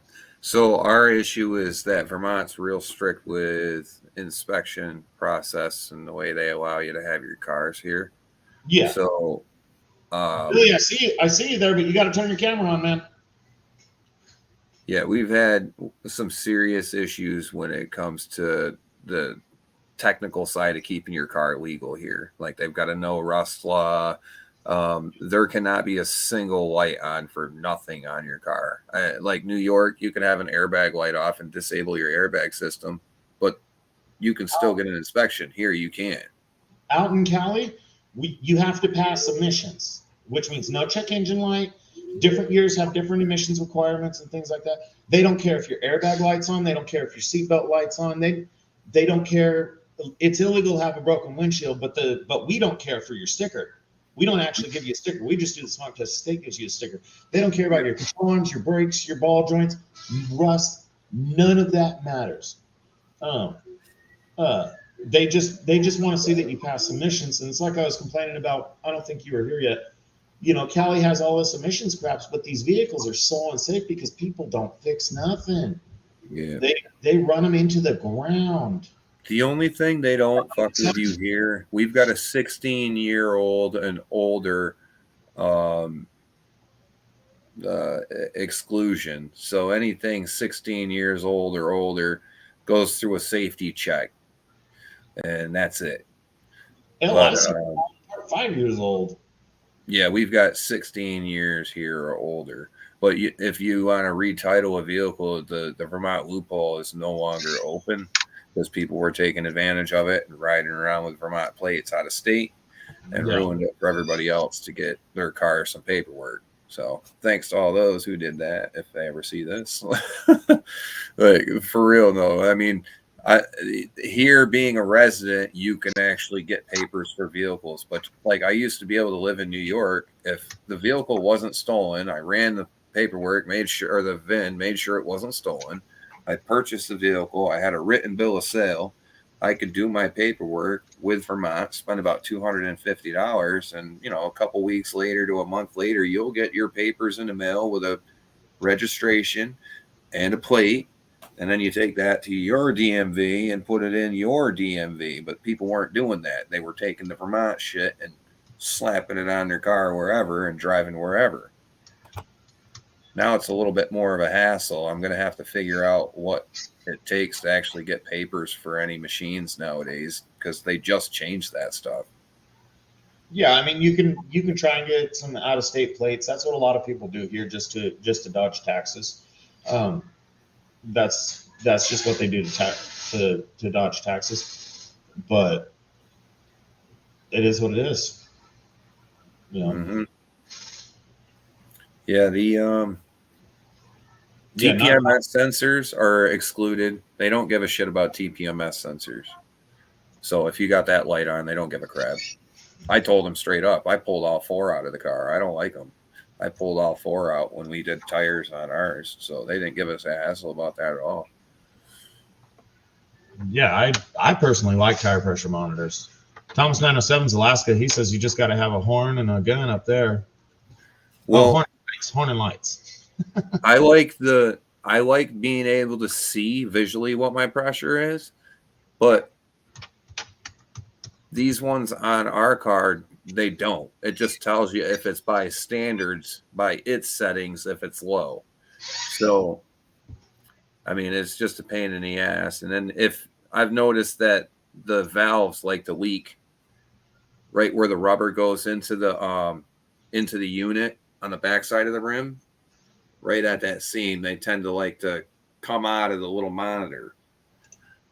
So Yeah, I've had zero problems with them in my personal cars. I keep my tires at 40. I usually get about 10 years out of the sensors. They've been good to me. I deal with a lot of problems in customer cars with them, but they've been good to me. Personally, I like starting my car up and go, oh yeah, the tire's low. Same with an oil change light. It's so easy. It's so easy to know when your oil needs change. The freaking light come on. a lot of their specs for stuff are over what spec is, so they have an hour counter on there, and they'll tell you longer than what you're supposed to actually do it, just so your car fucks up earlier, so you can go get things worked on. It depends. It's like Toyota now. You buy a new Toyota, even though your maintenance required light's going to come on every 5,000 miles, they only change the oil every 10, which Yeah, I'm none of that. not okay with. I change my oil every 5,000, and that works fine. I'm okay with extra maintenance, dude. I'm okay with that. To a point, I go every 5. It works just fine. I try not to, but I used to do stuff like that when I was younger, but I got into this OCD of trying to make sure I take care of my shit, because I didn't have a lot when I was younger. So I try to like hold on to what I got and treat it real good. Like every week on payday, I'll pull the hood when I go to leave for work. I'll check all my fluids and look at everything and like invest it. Like I invest in stainless exhaust on all my vehicles now. They're expensive, but it's worth it. You don't have to fart with an exhaust later. I mean, taking care of your stuff is vital. If you're not, this crap costs you a lot of money. Take care of it. Oh, heck yeah. I take care of mine within reason. Everything gets taken care of to the point of what its particular jobs are. Quite frankly, the cars that need the most work or the least work in my collection, which I have 5, the cars that need the least work are my off-road trucks. I could do work on them, but they don't need work. My family car could use some rotors turned and maybe a couple of control arms. My work truck, we just won't even get started on that. It makes it to work. That's all I'm going to say on that. My daughter's car is good. I don't know, maybe it's the best. But my Land Cruiser, it doesn't need anything. It could use stuff. It doesn't need anything. My Blazer could use a little bit more, but I can still get in it and go. Yeah. I try to take care of them within reason, and I have absolutely no problem going out and using my vehicles for what they're made for, and I do it all the time. Yeah. I try to keep purpose-built shit. If it's a daily driver, I gotta baby it and be nice to it, and reserved. When I do open it up, it's reserved just to make sure things aren't getting gummed up. You know what I mean?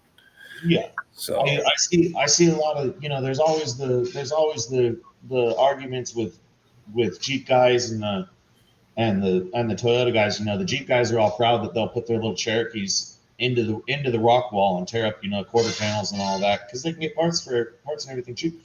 And you see in their little hashtags or titles, oh, let's see you put your Land Cruiser into a wall. No, I like my Land Cruiser. What the hell do I want to put my Land Cruiser into a rock wall? That's not on my ideal list of things to do. Thomas 907 says I can fix anything. Billy goes, fix my ex.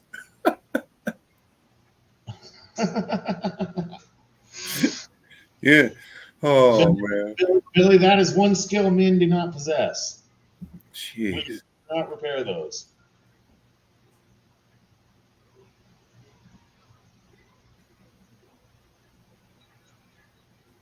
Yeah, Fairy Dust, you got to go to someone who's going to check it and do a decent job. 907, do you know who he is, right, Remy? No. Never Oh, have. Thomas 907 is up in Alaska. He's one of the gold guys. He's up in Alaska. He's usually over on JP Lon's bar stream.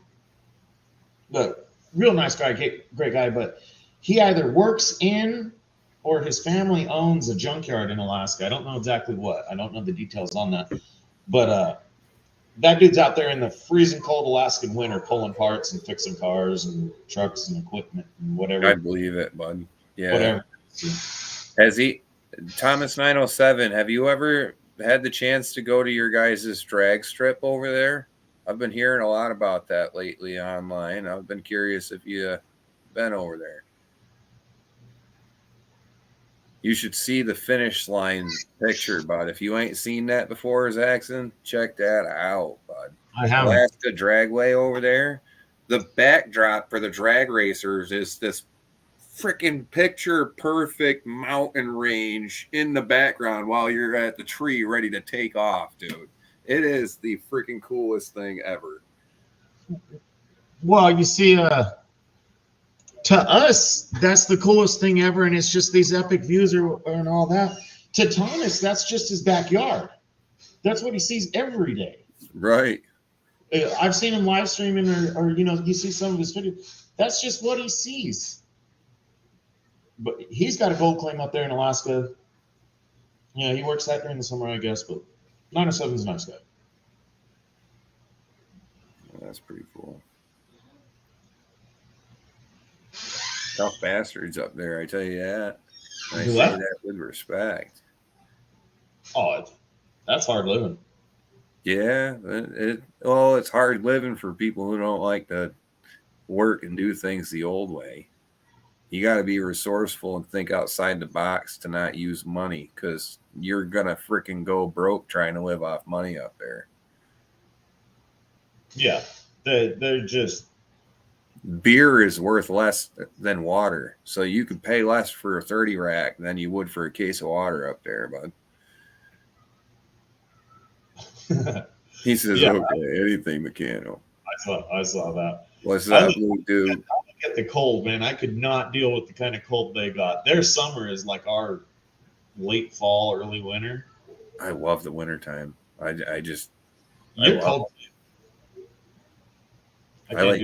I get cold, like the beard gets froze up, and like if you, I don't know, it's weird. It's like when we get a nice snowstorm coming in, I'd like to be out in it, because it's like this warm pocket during the wintertime. It's like the ozone kind of holds some heat in. Feels a little warmer when the storm's going to me. And then once that overcast goes away, then it gets freaking cold. 15 degrees out now. Dude, you're a freaking trooper. Rock on, man. I don't even think it's winter for him yet. That's just cooling off. Yeah, I'm sure, but they're not. He said not. It's not negative. Hello, Luke. He's called into shows or things like that. I swear I remember seeing part of his winter or his drive home or something like that. And the dude's just Eskimo. They don't build them like that. They're just cold. Yeah, you got to layer up. Know how to layer. My dad, he brought me up to be going to Alaska. He did that trip I was telling you about. He did that trip, came back. He said he would not move over there. He could not believe the amount of poverty. My dad got cold feet about it when he went on vacay and was trying to just look around and see how it was if he was going to move there. He kind of brought me up and molded me to go there, Then he comes back, tells me, no, I'm not going. I said, well, you want to go move there now? And he's like, no. I couldn't go there without the retirement. Trying to scratch a living out of that would just be too hard. I just don't think it's the environment for a 9-to-5. 907. It's still 75 degrees here and 11 o'clock at night. You can't fucking see it. It's still 75 degrees here and 10:40 at night. You lucky. I wish it was 70. I'd be going to the drag strip tomorrow. I still got the cooler. Oh man.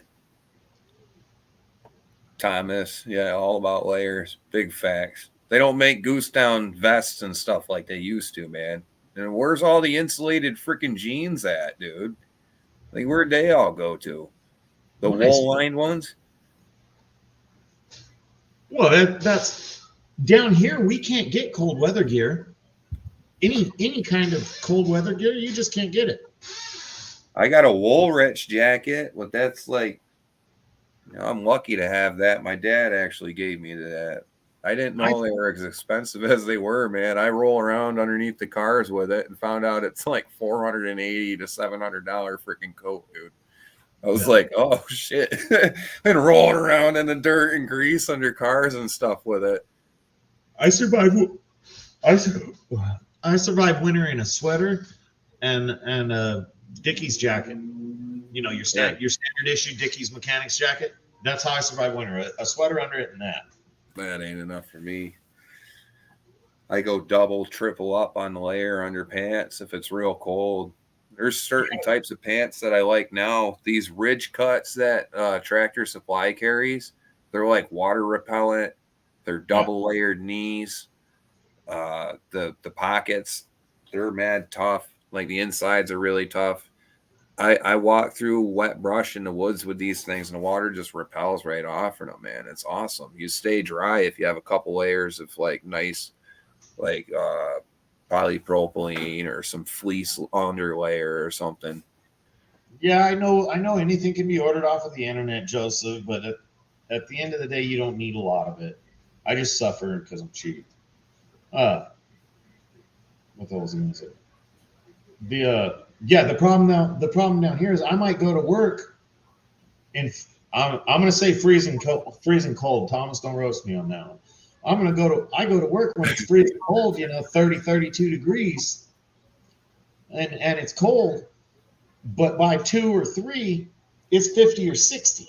It's hot or hot enough that you got to strip everything off. It's annoying as sin. I've started to get picky in my old age about what I wear for my outerwear. Carhartt used to be something I wore, not anymore.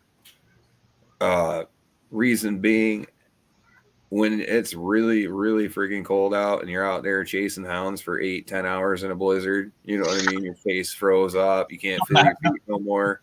Like, No, Remy, actually, I don't. Dude, I'm telling you what, it's not good to be out there if you ain't worn the right clothes. And if that wind's cutting through you, I'll tell you right now, you're going to regret even going outside. So anything that I use for outer layer, I go and make sure it's something that the wind can't breathe through. My gloves especially too. Like the garment in question cannot have the wind go through it, especially if it's my outer layer. Yeah, it's just totally different climates.